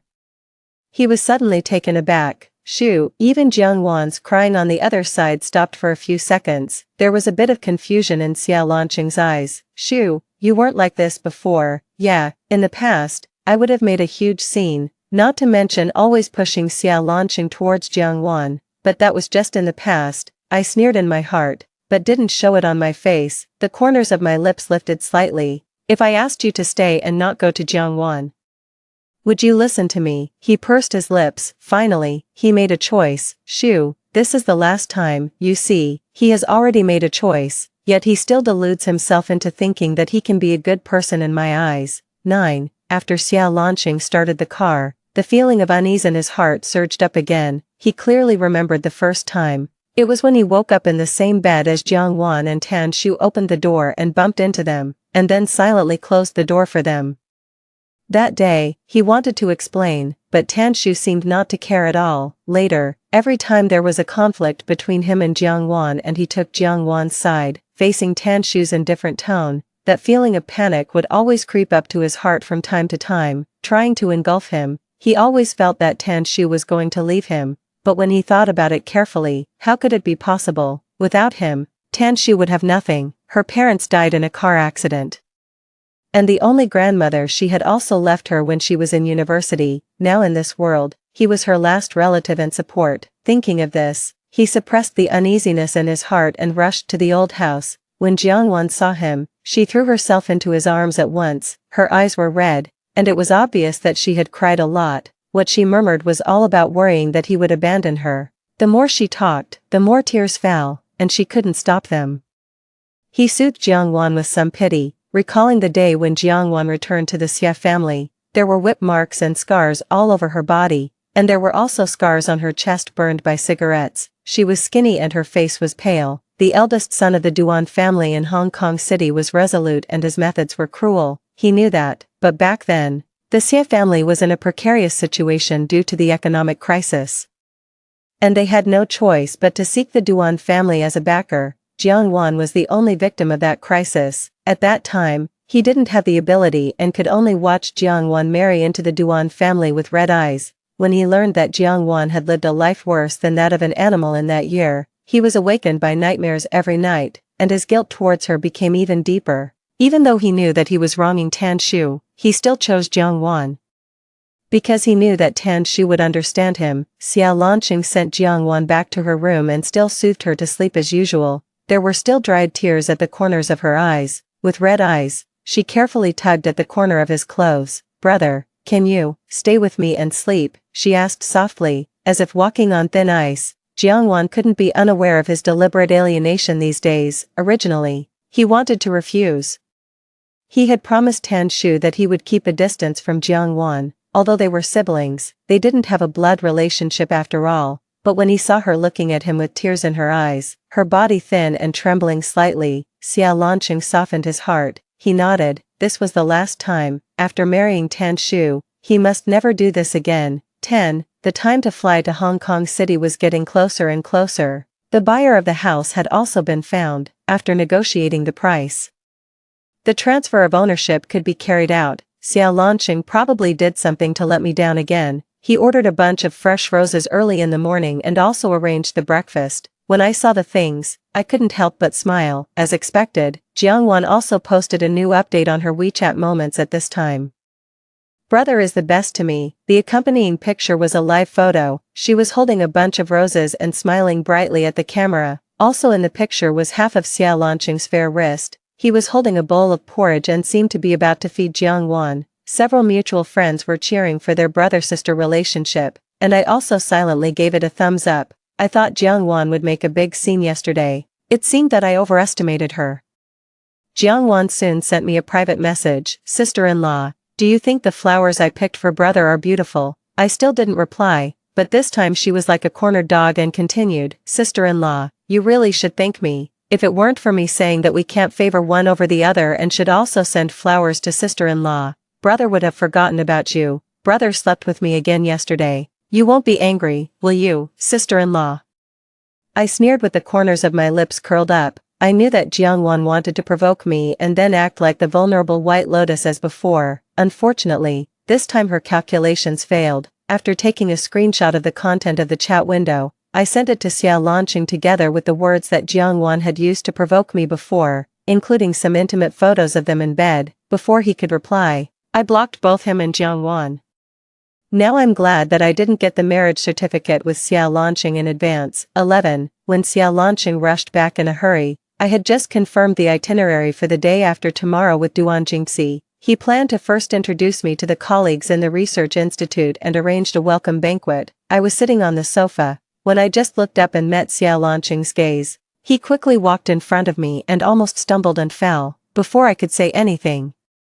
His long arm reached out and hugged me tightly into his arms. His whole face was buried in my shoulder and neck. His body trembled slightly. "Shu, I thought you really didn't want me anymore." My movement froze in midair, and I couldn't help but laugh out loud. Xiao Lanqing's neck stiffened, and he slowly let go of me. "Shu, are you angry? I really didn't know that Wan sent you so many unintelligible messages behind my back. I'm really innocent with her.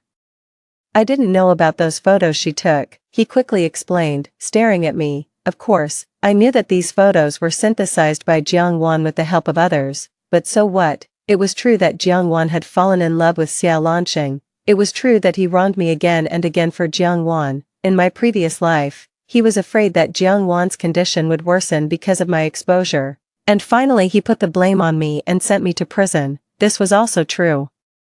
Seeing that I didn't speak for a long time, Xiao Lanqing asked me cautiously, "Shu, don't you believe me?" "Can I believe you?" I asked with a smile, but the smile didn't reach my eyes. He eagerly held my hand. "Of course, I will never lie to you. You have always been the only one in my heart." But why? If he loved me, did he choose to let me die? Sometimes I really want to go back and ask Xiao Lanqing in my previous life if he was awakened by nightmares in the middle of the night.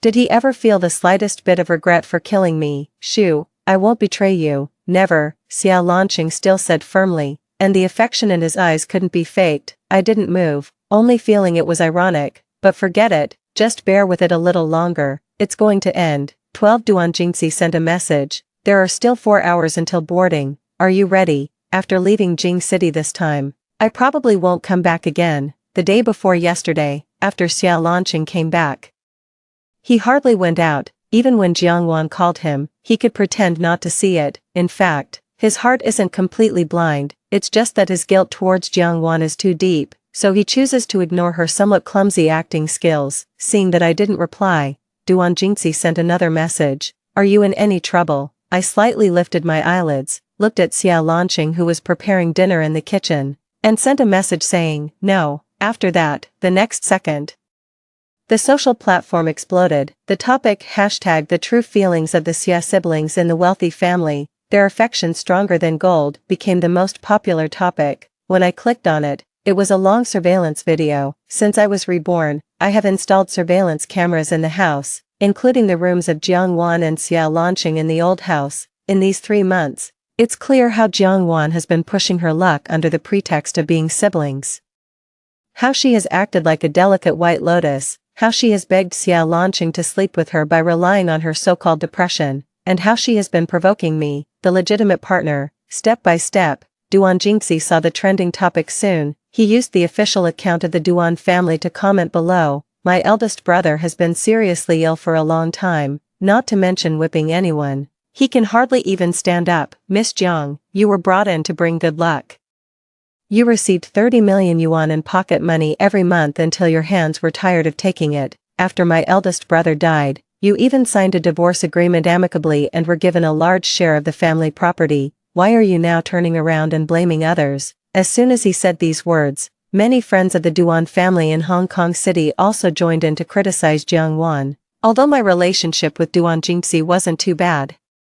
He likes to be quiet and lives in the countryside, so he rarely told me about the Duan family, so in my previous life, I didn't even think about his relationship with the Duan family at all. At that time, I was also blinded by anger and couldn't sort out my thoughts clearly. It was only when Duan Jingxi sent me a message in this life that I suddenly realized it and asked him to find out about Jiangwan. Then I learned that she had been lying all along. It's just that Jing City and Hong Kong City are far apart, and the Duan family really has great power. So with just a few words from Jiangwan, Xiao Lanqing believed her. 13. The public opinion was getting more and more intense. Xiao Lanqing prepared a good dinner with all my favorite dishes. When he brought out the last dish, the braised pork fillet, his phone on the countertop rang at the same time. He frowned slightly and didn't rush to answer it. He just glanced at the screen and then at me.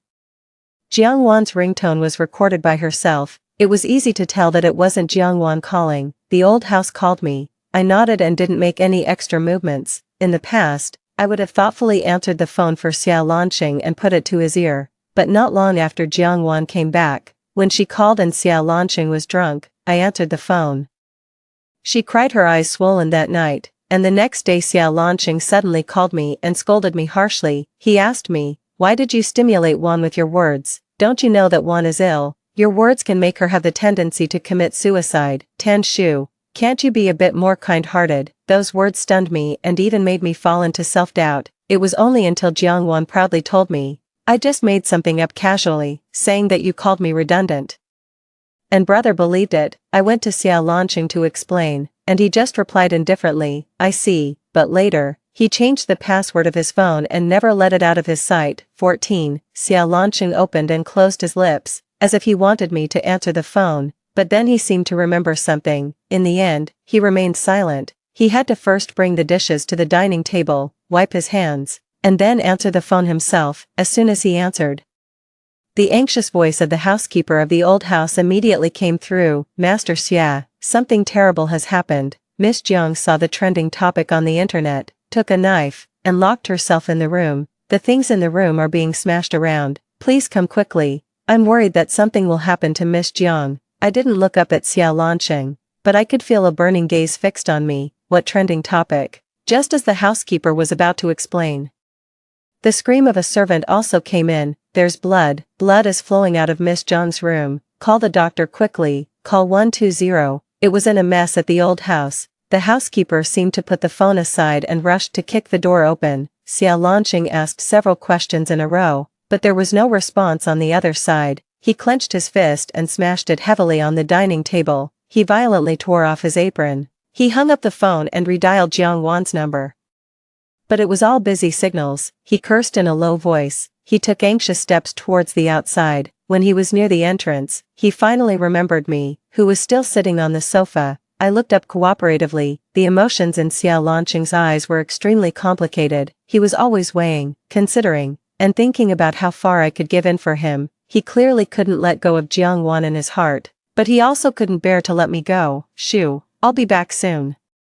Can you eat first? I will definitely be back tonight, Xia Lanqing said firmly. I just smiled faintly, being gentle and considerate. Go ahead. He nodded and even looked back at me when he reached the door. It was as if he was very reluctant to leave. It's quite ironic. In my previous life, since Jiang Wan came back, he had never looked back for me, not even when I died. The sound of the car engine spread. Xia Lanqing left, and I had already packed my luggage. From now on, we'll go our separate ways and each find our own happiness. 15. Jiang Wan's attempt to commit suicide failed. In fact, she had never really tried to commit suicide, but her clumsy acting skills still made Xia Lanqing choose her. After Xia Lanqing read all the information on the social platform, he desperately suppressed his breathing, but the pain in his heart was like a sharp knife, mercilessly tearing his heart apart. Regret engulfed him completely like a huge monster. Jiang Wan wasn't ill, nor was she abused. She had been living better than anyone else. Many socialites in Hong Kong City had posted photos of them together. Jiang Wan could be seen at all kinds of high-class banquets. It was because she was unwilling to be a widow and was envious of the affection Xia Lanqing had for Tan Shu that she had the wrong thoughts and returned to Jing City. On every night when Xia Lanqing accompanied her to sleep, Jiang Wan would wake up in the middle of the night, leave marks on his body, and then take intimate photos and send them to Tan Shu. What's even more excessive is that, without his knowledge, she would arouse his desires and satisfy herself. The ridiculous thing is, Xia Lanqing claimed that he hadn't crossed the line with Jiang Wan, but which siblings would really be inseparable and even sleep in the same bed. What's more, they don't even have a blood relationship. Xia Lanqing watched the video where he used the excuse of their brother-sister relationship to silence Tan Shu again and again, and made Tan Shu compromise again and again. When Jiang Wan deliberately framed Tan Shu for pushing her and he pushed Tan Shu aside without hesitation and blamed her in a high-sounding manner, he was shaking all over with pain and choked up so much that he couldn't speak. He desperately wanted to see Tan Shu. Jiang Wan begged him not to leave and begged him to help her one last time. After the Duan family found out that she had slandered the eldest son of the Duan family for abusing her, they used all means to sue her, demanding the return of the property, and even released all the evidence of her extramarital affairs. The eldest son of the Duan family turned a blind eye before out of pity for her as she had married far away and was a young girl, but they didn't know that she was so scheming. Xia Lanqing didn't care about Jiang Wan anymore. When she knelt at his feet to please him, he kicked her in the chest. She directly spat out a mouthful of blood. 16. When Xia Lanqing rushed to the villa, the bell of 12 o'clock was just ringing. He quickened his pace, wanting to see Tan Shu quickly. He would explain everything to Tan Shu. He would never abandon her for Jiang Wan again. The disappointed look in Tan Shu's eyes and her lonely back in the video were still vivid in his mind. He had never thought about how painful it would be for Tan Shu, who was left behind. When he walked towards Jiang Wan, the lights in the living room weren't turned off. The food on the dining table had all gone cold, but there were no signs of it being touched. Tan Shu wasn't in the bedroom or the study. Even Tan Shu's things had been packed up cleanly, leaving only the things prepared for their wedding, the invitation cards on the coffee table, the wedding dress that had been ignored and piled in the corner, the happy characters pasted all over the wall. He took out his phone to call and send messages to Tan Shu, but only then did he realize, after Tan Shu blocked him that day, she never unblocked him. She had never forgiven him. Instead, she had been waiting to be completely disappointed in him, waiting to completely withdraw from their relationship, waiting for the day when she could completely abandon him. When Xia Lanqing realized that Tan Shu would never come back, his hands couldn't stop shaking. He moved his lips and smiled self-deprecatingly. Tears fell down in big drops. 17. It took a full half a month. When Xia Lanqing heard the news that Tan Shu had long since flown to Hong Kong City, He drove in a hurry to the airport. To his annoyance, Jiangwan also followed. She clung tightly to the corner of his clothes and refused to let him leave. She was just like a shrew, and the inquisitive gazes of the strangers around them were all on them. Jiangwan didn't hold back at all and cried loudly, "Brother, you can't abandon me. You said you would protect me forever. I'm your sister. You can't treat me like this for the sake of Tan Shu." In the past half a month, she had resorted to her old tricks again, cutting her wrist and attempting to commit suicide by taking medicine. She wanted to force Xiao Lanqing to help her. She made herself look so embarrassed and haggard, but no matter how much she made a scene, Xiao Lanqing didn't stay for her anymore. Even when he heard the news of her suicide attempt, he said heartlessly, "If you want to die, do it somewhere far away." The boarding announcement was still going on. There was a chill between Xiao Lanqing's eyebrows. He disgustedly forced Jiangwan's hand apart. "Jiangwan, I didn't settle accounts with you for everything you did to Tan Shu before. You should consider yourself lucky. You'd better stay away from me now, or I won't let you have an easy time." Jiangwan was stunned for 2 seconds. She didn't believe that Xiao Lanqing would really ignore her. She was his nominal sister and had married into a family in Hong Kong City for the Xia family. How could Xiao Lanqing discard her after she had served her purpose? "Xiao Lanqing, don't you understand yet? You and I are the closest people. Tan Shu doesn't love you anymore. All of this was calculated by her. She wants you and me to be ruined," she roared in a hoarse voice, on the verge of a breakdown. Xiao Lanqing's eyes immediately turned scarlet. He raised his hand and choked Jiangwan's neck, warning through gritted teeth, "Shu won't stop loving me, even if it was all calculated by Shu. I'm willing to accept it." Hearing this, Jiangwan twitched the corners of her mouth, and there was a strange smile on her pale face. "Xiao Lanqing, you're really pathetic." In the past, when Tan Shu loved him, he turned a blind eye. Now that Tan Shu doesn't love him anymore, he starts to regret it. It's all retribution. 18. As soon as Xiao Lanqing arrived in Hong Kong City, he was involved in a major car accident. He managed to save his life, but his legs were amputated, and he would have to spend the rest of his life in a wheelchair. After Jiangwan heard this news, she tried every means to embezzle all the money and property of the Xia family. But just as she was leaving the country, the parents of the Xia family, who were abroad, rushed back overnight and stopped her. They also sued her in court, and she was sentenced to 10 years in prison. When I heard this news, my fingertips that were typing on the keyboard paused slightly, and then I threw myself back into my work. I just didn't expect that Xiao Lanqing would still come to find me. When I was leaving the research institute, he was sitting in a wheelchair, much thinner.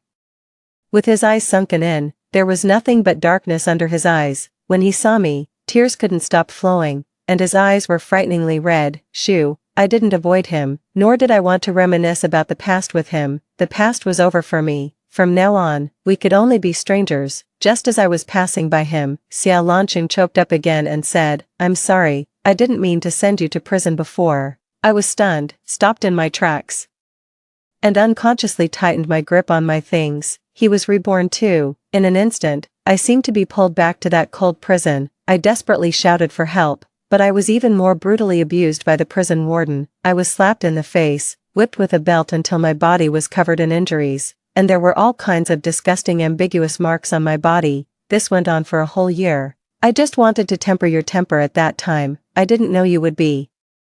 When I found out that you were humiliated to death, I had nightmares every night. I didn't know that Jiangwan had bribed the prison warden." "Shu, I'm sorry, I'm so sorry." I took a deep breath. Xiao Lanqing had tears all over his face. He looked up at me with his pale face. "Shu, did you come back too?" I didn't deny it, and there was no need to deny it anymore. When he knew that I intended to develop in Hong Kong City, he said. He asked me cautiously. I laughed out loud. "There's no need for that. If you have the ability, make up for the Tan Shu in the previous life." 19. Later, I never saw Xiao Lanqing again. It was just one afternoon that I accidentally heard Duan Jingxi say, Xiao Lanqing had gone crazy and was sent to a mental hospital. He died within a week. The nurse said that he seemed to have seen something and was scared to death. But what did that have to do with me? My life had to go on. My future was still long, otherwise I would let down the chance that God had given me. Story 2. After Bai Yuiguang passed away, Gusun became mute. For years into our marriage, he remained distant and indifferent, never bothering about me. But later, I overheard his friends teasing him. "President Gu, you must be suffocating. playing mute at home every day. With a cool voice, the supposedly mute Gusun replied, I'm not pretending to be mute. I just despise everything related to her. When I opened my eyes again, I was back to the time before Bai Yuiguang's death. I pushed him towards Bai Yuiguang, yet, he trembled and asked me, why do you want to push me towards someone else? On Gusun's birthday, I prepared a birthday gift for him. I made a variety of delicious dishes, but after waiting for a long while, he was nowhere to be seen. The food turned cold. I found out from one of his friends that Gusun was at the Chenyun bar, feeling desolate. I numbly headed there, inside the private room. The atmosphere was lively with drinks flowing freely, laughter and voices of men and women filled the room, all friends of Gusun. Just as I was about to push the door open, I slightly nudged it, and the voices inside became clearer. I heard one of Gusun's close friends joking, President Gu, you must be suffocating, playing mute at home every day. At that moment, a chill ran through me. Someone chimed in, exactly. When Sue is too domineering, I wouldn't want to live with her either, soon. How long do you plan on playing mute? It's been 4 years. I had hurried over, worried about Gusun's health, fearing the alcohol might harm him. My legs went weak, and I clenched my fists tightly, digging my nails into my palms to stifle my voice. Inside, the supposedly mute Gusun's voice was cold. I'm not pretending to be mute. I just despise everything related to her. He suddenly laughed mockingly. She's so foolish. She hasn't realized that I've been pretending to be mute for 4 years. Yes, son, you recovered a month after the car accident, and when Sue didn't notice at all. If it weren't for Xia Yunchen, you wouldn't have to settle for her. Let's not talk about when Sue today. It's your birthday. Gusun's face turned grim as he lifted his glass and drank.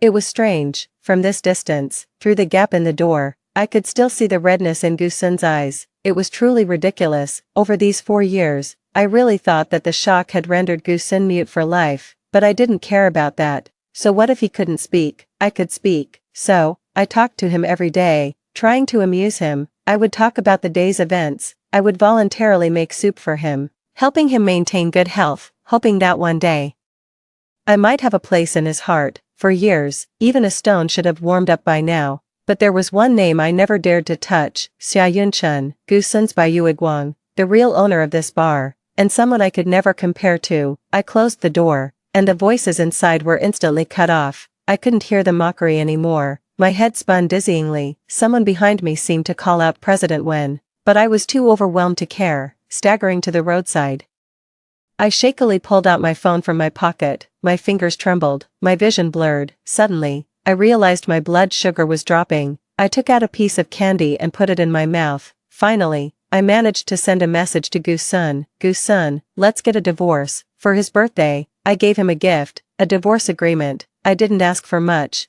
just the villa we had lived in for 4 years. It was at that moment I finally realized with clarity that I could never measure up to someone deceased. Neither in the past nor in the future. Suddenly, a bright light shone, and I saw a truck heading towards me. Behind me was a familiar yet strange voice, shouting my name, Wen-Su. When I opened my eyes again, I was back 5 years earlier. None of it had happened yet. Gusun's cherished ex hadn't passed away. We hadn't married. I was overwhelmed with immense euphoria. At that time, I had just graduated, and Gusun's family was facing a crisis. His ex had gone abroad. In my previous life, I had resolutely quit a promising job for him, to join his company and help him build it from the ground up. Due to his constant hard work and irregular diet, he suffered from severe gastritis. I made different nutritious meals for him every day, at banquets, to get those corpulent executives to sign contracts. I feared that Gusun would drink too much and upset his stomach, so I often drank on his behalf, getting those executives drunk. Perhaps Gusun was truly moved by me then.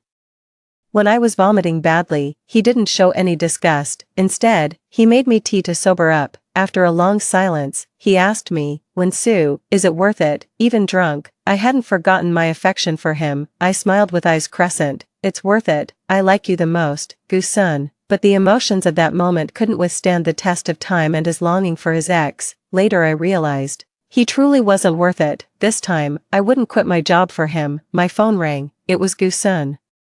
His voice sounded worn out. He asked, did you submit your resignation? I looked at the resignation letter in my hand. If I hadn't been reborn, I would have gone straight to the CEO's office to hand in my resignation letter. Then, despite the CEO's attempts to retain me, I would have decisively gone to a fledgling company. His ex would have been robbed and murdered abroad. Gu-sun would never recover, turning mute. In the end, I coerced and cajoled him into marrying me. I chuckled. Gu-sun, I just messaged your ex about your situation. She said she will come back. From now on, let her be with you. There was a long silence on the other end, probably furrowing his brow. He asked in a deep voice, "What do you mean by this?" Word by word, I replied, "What I mean is, whoever wants to resign can resign. I am not quitting my job at a Fortune 500 company. He couldn't say more. I had already hung up the phone. The frustration in my chest dissipated a bit with those words. Suddenly, a familiar deep voice came from behind. He asked with a smile, "Do you like this job that much?" I turned around, locking eyes with Shin Qinglan. His eyes twinkled with amusement. I remembered in my past life, there were many who kicked me when I was down, many doubted my relationship with Gu-sun,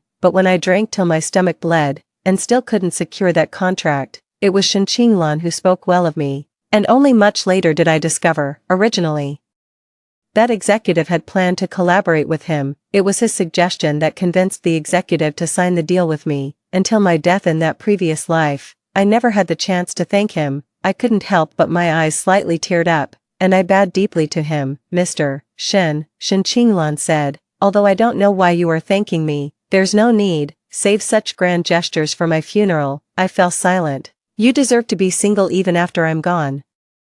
It started when I met Gu-sun in college. I've always liked him, but back then, his affection for Xia Yunchun was the talk of the school, stormy and widespread. Groups of people even set up a confession wall just to keep up with their relationship status. Unfortunately, they never ended up together. I thought I might have a chance. After graduation, I still lingered around Gu-sun. Every time his friends saw me, they would tease, "Oh, look, it's Sun's little tail again.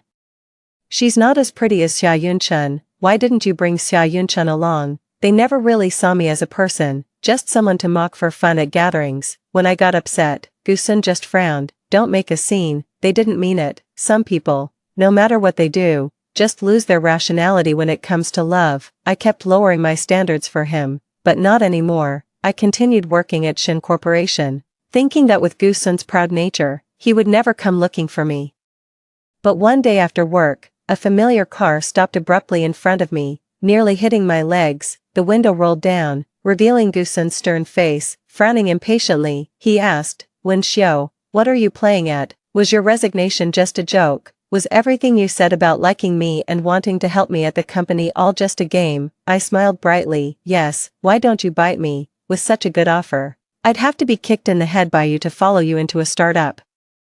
Gu-sun was stunned, unable to comprehend my drastic change. A few seconds later, he scoffed, "Wen Xiao, playing hard to get doesn't really suit you." Then suddenly, a hand landed on my waist. A distant yet steady voice came from above. "When we have our wedding banquet, remember to bring your playing hard to get as a gift." It was Shin Qinglan. Gu-sun, not recognizing him, looked displeased. "Wen Xiao, who is he?" I coolly retorted. "Gu-sun, and who are you to me?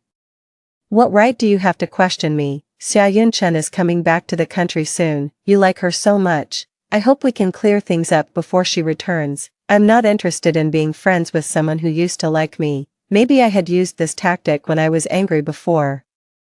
Gu-sun looked at me incredulously. He scoffed, "Wen Xiao, you said you wanted to break it off with me last time, and you came back to me in less than 3 days. Are you trying the same trick again? I bet you won't last 7 days before you come back to apologize." I nodded. "All right, then just wait." I resumed my peaceful life. As I hoped, Gu-sun did not disturb me. I heard that his old flame, Xia Yunchun, had returned, and he even went to pick her up. That's great. The tragedy of the past life didn't happen. Xia Yunchun wouldn't die, and I wouldn't marry Gu-sun. A few days later, Shin Qinglan suddenly approached me. "There's a banquet on Wednesday. Would you be able to accompany me? 10 times the salary, paid daily." My eyes lit up, and I quickly agreed, bowing eagerly. "This job is a piece of cake for me, simply a piece of cake." A faint smile appeared at the corner of his eyes. At the banquet, I realized something was amiss. I couldn't take 2 steps without running into a friend of Gu-sun. Fortunately, Gu-sun hasn't made his comeback yet and hasn't become entangled with them. I had just come out of the restroom when I ran into Gu-sun head-on. His eyes were cold and stern, barely concealing his smugness. "Wen Su, it's only been 3 days, and you're already eager to admit your mistake to me," I exclaimed. "What kind of service is this? How can you be so rude?" His face turned as dark as the bottom of a pot, suddenly. Noticing the expensive gown I was wearing, he frowned. "Are you sticking around just for the money?" I looked at him with a gaze that said, "Who do you think you are? Why don't you tell me, who do you think is more attractive, you or the money? There's no need to humiliate yourself." Perhaps he couldn't accept that someone who used to pursue him was now indifferent. Gusun said sternly, "Wen-su, how much longer will you pretend? Although Yun-chan has returned, I would welcome you back without holding grudges if you chose to return. You couldn't afford my monthly salary with all your wealth. What gives you the right to welcome me? Is it your shameless determination? Gone were the days of being love-struck. My intelligence has now taken the high ground." Gusun's expression hardened. He stepped forward, gripping my wrist tightly, his eyes intensely fixed on me. "Wen-su, don't make me angry, Gusun. Even dogs eat dog food now, did you know?" He didn't understand at first. Why the sudden shift in topic? "What do you mean?" "I mean, if there's dog food, eat it properly. Don't go around eating someone else's crap. It's unhygienic and leaves a bad taste in your mouth. And it's unfair to Xia Yun-chan." I smiled broadly, my grin radiant and defiant. No longer was I the meek and cautious person in his presence. And besides, if I were to fancy someone, it'd be someone handsome. How do you compare to our boss? I said all this with a hand on my hip. Without taking a breath, a faint pain emanated from my wrist. It faded as I saw a sense of belief shatter in Gusun's eyes. Suddenly, a familiar deep voice sounded from behind, its tone warm and smiling. "Wen-su, I see you do have some taste." That hand unceremoniously pulled mine from Gusun's, gently rubbing the red mark. "Does it hurt?" I looked up, somewhat startled, into Shin Qinglan's eyes. My defenses dropping slightly, I nodded subconsciously. He smirked, a cold glint in his eyes. "If it hurts, hit back, and I'll raise your salary by 10,000. I rolled up my sleeves to reveal my biceps, like a mighty gorilla obeying a command. "As you wish, master." Wen-su. Gusun didn't look very pleased. Shin Qinglan, on the other hand, appeared much more relaxed. Just as I was about to rush forward recklessly, he grabbed my wrist with one hand, chuckling. "How could I actually let you hit someone?" By then, a crowd had noticed the commotion. The group behind us, which included some of Gusun's friends who clearly weren't pleased to see me, had been watching for a while. One of them stepped forward. "President Shen, let's prioritize harmony. There's no need to disrupt the peace over a woman." I didn't speak. After a moment, Shin Qinglan also remained silent. Everyone was watching him. I instinctively looked up. I heard his voice say, "If he uses gender to pressure you, with me here, why wouldn't you use financial power to pressure him?"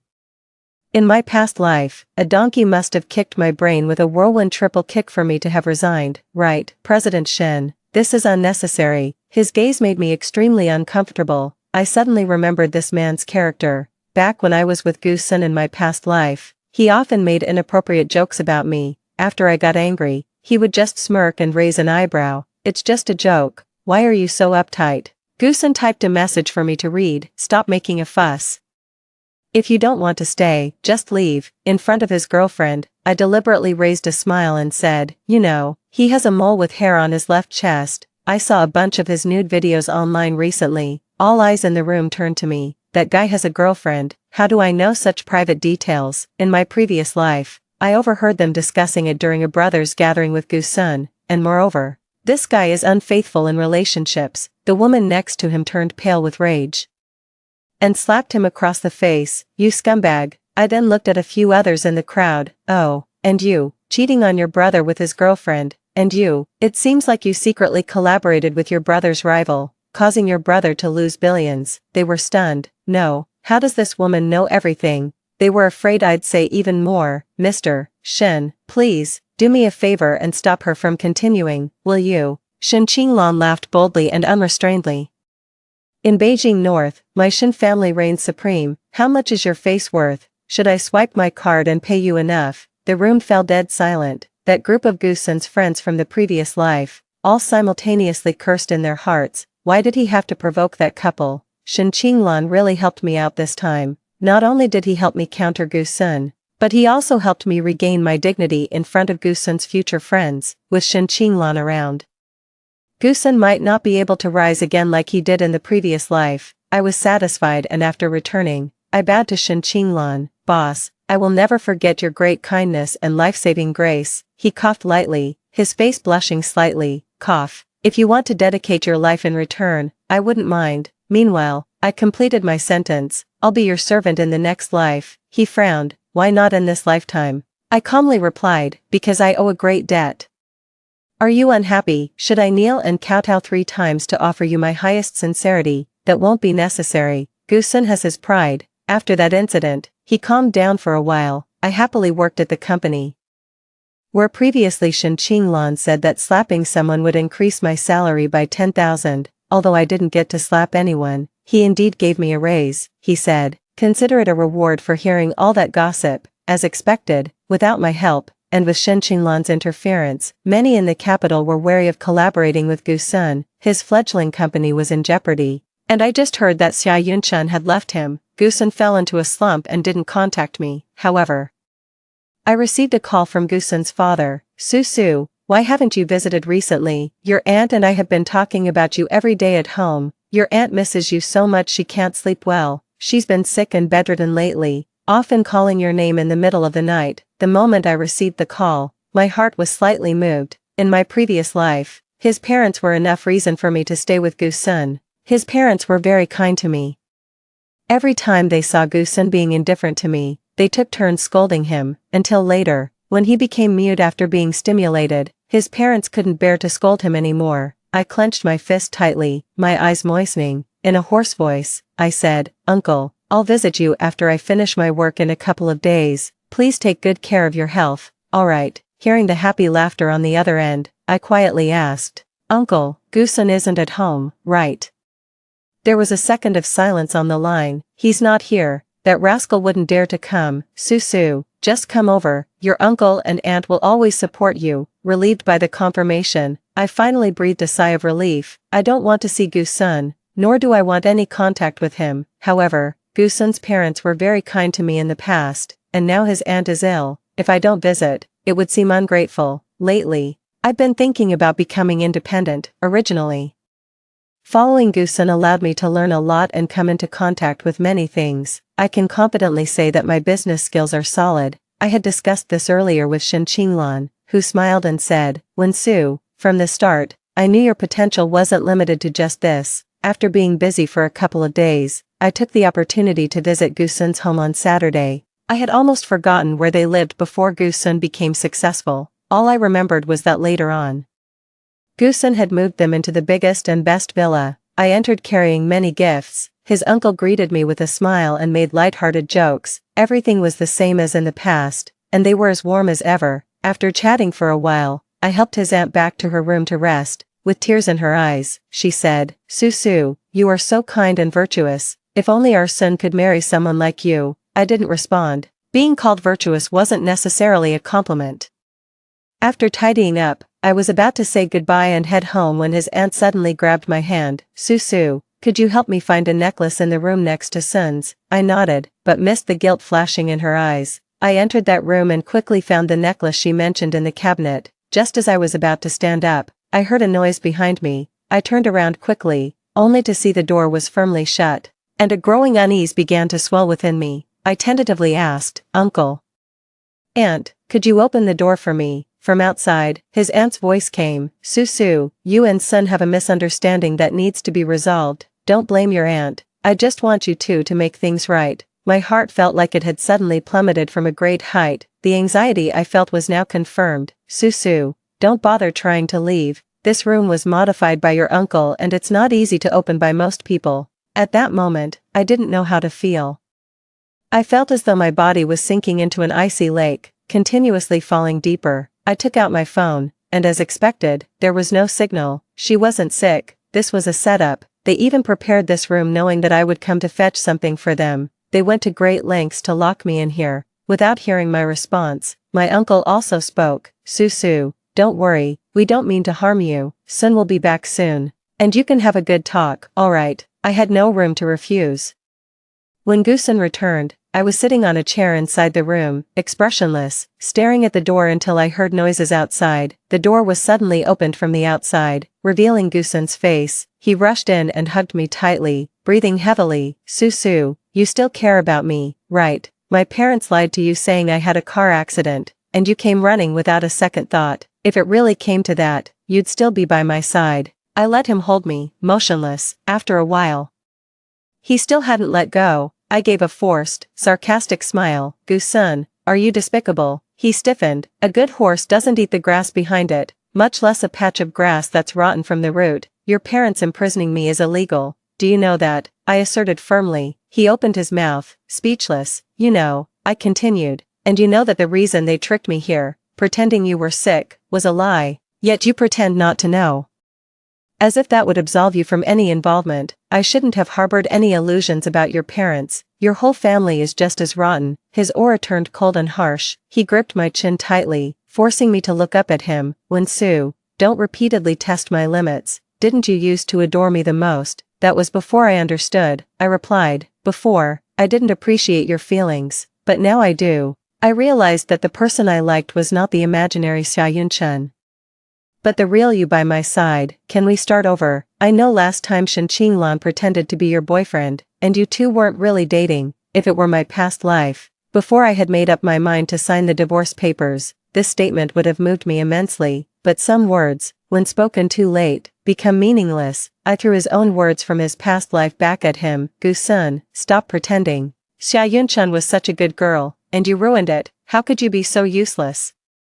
Gusun's voice was strained. She's good, but it's only you I like. She doesn't understand me. She thinks I'm not ambitious enough, that I can't make a comeback. She never acknowledged me and always compared me unfavorably to self-made executives. He didn't really love me that much. The reason why the unattainable is called the moonlight is because, like the moon, it hangs high and is forever out of reach. People always yearn for what they can't have, and now, Xiaoyun-chun had come back. Just like I expectedly, Xiaoyun-chun was different from me. She preferred motivational encouragement. Remember Zhang, whose family went bankrupt and he started a business. He negotiated with other executives daily, drank till midnight, hardly ever sober, nearly drank himself to death once. And Wang, whose company is now doing well, his company went bankrupt twice, and he nearly committed suicide. But he still made it through. You should learn from their experiences. Especially since you have a background in finance, starting a business shouldn't be too hard for you. I used to be much gentler and more thoughtful. That's not who I am. I'm more impulsive. Being in love changed me. But I've come to my senses now. Smiling, I said to him, isn't she right, Gusun? No one wants you, but I'm wanted. Okay. Gusun's eyes were moist, and he struggled to speak. In this life, without my help, that largest order from Shen Qinglan might never have been his. That was the key to his initial success, but what's gone is gone, and nothing can amend it. Angered, he slammed the door as he left, leaving only these words behind. When Sue, I hope you can see things clearly. I don't socialize much normally. Lately, I've mostly been in contact with Shen Qinglan since he's the president of the company, and tomorrow is Sunday. Perhaps no one will even notice I'm not around. I curled up in the chair, quietly staring at the tiny window on the wall. The moonlight outside was faintly visible. A soft noise snapped me out of my thoughts. I paused for a moment. Suddenly, a familiar voice came from above. When Xiu, you didn't even react to the sound. Why are you so dazed? I looked up and saw a figure who shouldn't have been there. Shen Qinglan opened the window. He leaned in, his expression teasing yet somewhat comical, but I sharply noticed that he seemed angry. President Shen, why are you here? He retorted. If I didn't come, who knows how long you'd wait before escaping. You could delay so much work. The evil capitalist. 1 second, 2 seconds, quite some time passed, and we looked at each other in silence. I suddenly asked, President Shen, did you call the police? He raised an eyebrow. You actually thought about calling the police? Of course, I have to call. They imprisoned me and restricted my freedom. Why wouldn't I call the police? Shen Qinglan muttered to himself. I thought you liked Gusun so much that you wouldn't call the police. What? Nothing. I couldn't imagine how Shen Qinglan could remain so steadily perched at that small window for so long. I quickly urged him to call the police. He tested. So should I really go? Go. Please go. But time passed, and he didn't move. I looked at him, puzzled. He pursed his lips, serious for once. I'm afraid you'll be scared if I leave. Scared of what? Aren't you afraid of the dark? How did you know?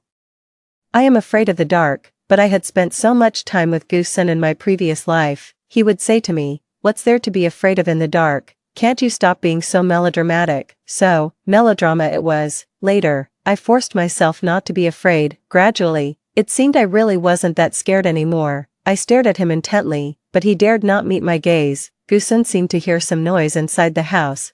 The moment he opened the door, Shen Qinglan had already left the window. The window high up was shut again, and the moonlight shone through. Gusun finally relaxed. "Are you hungry?" I didn't respond to him. I was waiting for Shen Qinglan. He said he would take me out safely. When the police cars arrived, the Gu family was taken aback. With the signal jammed, I couldn't make calls or communicate with anyone outside. Gusun seemed to realize something. He suddenly turned back and looked at me, calm and composed. And then saw Shen Qinglan swiftly walking over and embracing me. I stared at him, bewildered. I softly asked, "Shen Qinglan, did you know me before?" Knowing I was afraid of the dark, giving up his spot for me last life, being able to locate Gusun when he couldn't contact me, it was hard not to be suspicious. He stiffened slightly, his face growing more somber. "I had planned to wait until I died, then put a QR code on my tombstone for you to scan and see what you had forgotten. But you found out earlier, which is really troublesome, but you don't look troubled at all." He just wasn't very willing to talk about the past now. Gusun ran away. The police couldn't find him. Shen Qinglan worried about me, personally escorting me home every day. Only when he saw the lights on in my house would he leave. For a few days, I was safe. I frowned, not understanding why Gusun ran away. This only serves to exacerbate his punishment, although his company is small. It required substantial investment. Almost all the remaining money his family had was poured into his projects during a previous bidding event that I encountered at work. It seemed that the Shen Corporation also planned to compete. I don't know why Shen Corporation didn't win the bid in the past life. Instead, Gusun and I ended up benefiting from it. His company is now in chaos, virtually leaderless, which complicates my feelings further. Seeing the company I worked hard to build in my previous life in such a state leaves me feeling somewhat lost and distressed. Shen Qinglan knew about it before I did. He was the one who called me into his office to discuss it. Lifting his eyelids slowly, he looked at me leisurely and said, "Wen-Su, how could you have fallen for such a man before?" I shrugged. "I don't know. You take him if you want." He clenched his molars and suddenly laughed out of frustration. "I certainly don't want my future children to have a criminal record. I know the top ophthalmologists globally. I can send you for a checkup for free. How can you not see a good man when he's right in front of you?" I used to be as timid as having a criminal record when I was with Gusun. These past few days, I've been extremely busy, and Gusun hasn't shown up. Soon, I won't have to work for someone else. I won't live for others. I am capable, so why should I serve others? Shen Qingli supports my decision. He says that if a company fears its employees' abilities or worries about them starting their own businesses, that company won't last long. The streetlights were dim. Shen Qingli dropped me off at the entrance of my residential area, and I asked him to let me out here. Lately, the security guards have been assuming he's my boyfriend, and I didn't want to cause any misunderstandings. Shen Qingli softly said, "Okay. I wouldn't want to keep you from finding a boyfriend." I braced myself and walked into the residential area on my own. It was only when I got near my home that I remembered the light at the entrance was broken, which made me uneasy. Just as I reached the stairwell, a hand reached out from the darkness before I could react. I was pulled into the stairwell alcove, another hand covering my mouth so tightly I couldn't make a sound. In the moment our breaths mingled. I thought I heard the intense beating of his heart. I was too familiar with Gusun in my past life. It didn't take long for me to guess it was him, even though he was still wanted by the authorities. "Gusun," I said. He slowly released his hand, breathing heavily, his heartbeat racing, his eyes, dark as deep pools, fixed intently on mine. I tried to stay calm. "Gusun, don't make a mistake." His voice trembled again and again, like a lost child, full of confusion and helplessness. "I think I already made a mistake. What should I do?" Was he referring to giving up Xia Yunchun, or the fact that he and his parents had locked me up? He slowly grasped my hand, his palms sweaty and trembling. In the darkness, I noticed his eyes were slightly red, his voice shaking. He asked, Su, why did you push me towards someone else? Don't you like me anymore?" My mind exploded. I clenched my fist to keep calm. He slowly continued, "These days, I keep dreaming of you." At this point, Gusun should not have liked me yet. He added, "In the dreams, I clearly realize it's you and me, but those scenarios have never happened before." I looked towards the stairs, thinking about how to escape, and replied nonchalantly, "Like what?" "In the dream, Yunchun never came back to the country but died abroad. I pretended to be mute, and later, you insisted on marrying me. In my dreams, it was always you by my side, helping me fight my way back to the top. You even risked your health, drinking with corporate executives until you developed a bleeding ulcer, all to help me secure orders. I slowly looked up at him, almost in disbelief. These were things that had actually happened in our past life. How could he possibly dream of them? I kept my expression neutral. If all you have to tell me about are these baseless accusations, then you've got the wrong person. He grabbed my arm. His eyes trembled and his whole being seemed shattered. Shushu, you've been reborn too, haven't you? I asked calmly. Gu-sun, have you lost your mind? At my words, he seemed to truly lose it. When I found out you liked Shen Qinglan but pushed me towards Xia Yunchen, I was already mad. He bent down and forcefully kissed me. I struggled and turned my face away, so he only kissed my cheek. Suddenly, there was a loud bang. I only felt the breeze from a punch and didn't even see how it was delivered. Gu-sun was already on the ground, still staring straight at me, enduring the pain. He pleaded with a trembling voice, Shushu, please don't leave me. I looked away, towards Shen Qinglan, and stepped forward to tightly wrap my arms around his waist. I could feel his body tense uncomfortably. I whispered, why did you come? He replied, you didn't respond to my message. I was worried something had happened to you, so I came to check. I breathed a sigh of relief. Gu-sun was apprehended and taken into custody for illegal detention, although he was an accessory. He was the main instigator and had even tried to escape the law, which added to his charges. He wanted to see me. I went. He had shaved his head. His former glory was gone. His eyes were full of despair and guilt. Shushu, the person I owe the most in my life is you. I'm sorry for how poorly I treated you in our past life. If I had remembered my past memories sooner and treated you better, would everything have been different? I cut him off, my eyes fixed on him, my voice low and emotionless. No. From the moment I decided on divorce, I never planned on liking you again. His eyes dimmed further, and he looked much more haggard. Gu-sun, the one you should really be apologizing to is the company you founded, because that too was once our hard work. I no longer paid attention to Gu-sun. He truly faded from my life. Shen Qinglan often took me to dinners. I wanted to refuse, but he raised his eyebrows and said, don't you want to start your own business? How can you do that without understanding the market? I understood all too well, but dared not say it. As the dinner was wrapping up, and I went out to pay the bill, I overheard a conversation about me. President Shen, you like this young lady so much, why not make her your secretary? They liked to play favorites, bringing people they liked into their offices to work closely as personal secretaries. Shen Qinglan raised an eyebrow, his voice indulgent. She has her own capabilities. Why confine her to my side? All I can do is provide her a platform to showcase her talents. They looked at each other and chuckled awkwardly. Most didn't take it seriously, thinking she was just another woman. Much later, it was this woman who founded a leading domestic company for women's products. When they saw me making money, they became envious and came to seek advice on making money. I smiled and said, if you want to make money from women, start by respecting them, of course.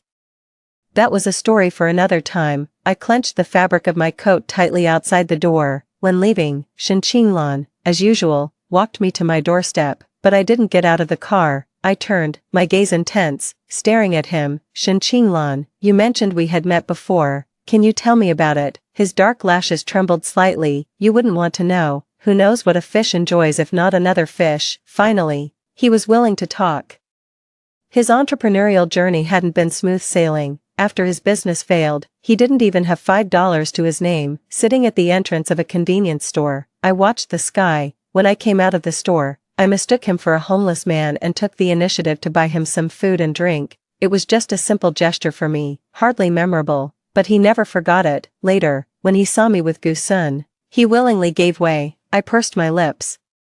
Why didn't you mention this at the start? Did you not want to recall the hardships of starting your business? I could understand that. He shook his head and looked away. I don't see that period of starting my business as a stain. It's just, I always wanted to appear strong and unblemished in your eyes. I placed my hands on the sides of his face, turning his head back to look at me. Then slowly, I embraced him, who is always strong. No one is forever weak. And the person you were then has shaped the person you are today. Your success in starting a business is truly cool. Really? I nodded vigorously. Really? I think you're both cool and impressive. He pondered for a while, meeting my gaze with a slight smile that seemed to hook the air. A ticklish, captivating voice followed. Consider making my position permanent. Huh, it's a great deal, you can't lose. A ripple of laughter filled my eyes. Then I suppose I'll just have to accept the hardship. There's always someone who appears when I'm covered in scars and my heart is in shambles, giving me the chance not to lose the ability to love and be loved. Later, he said that day his throat was almost smoking. Luckily, I liked it.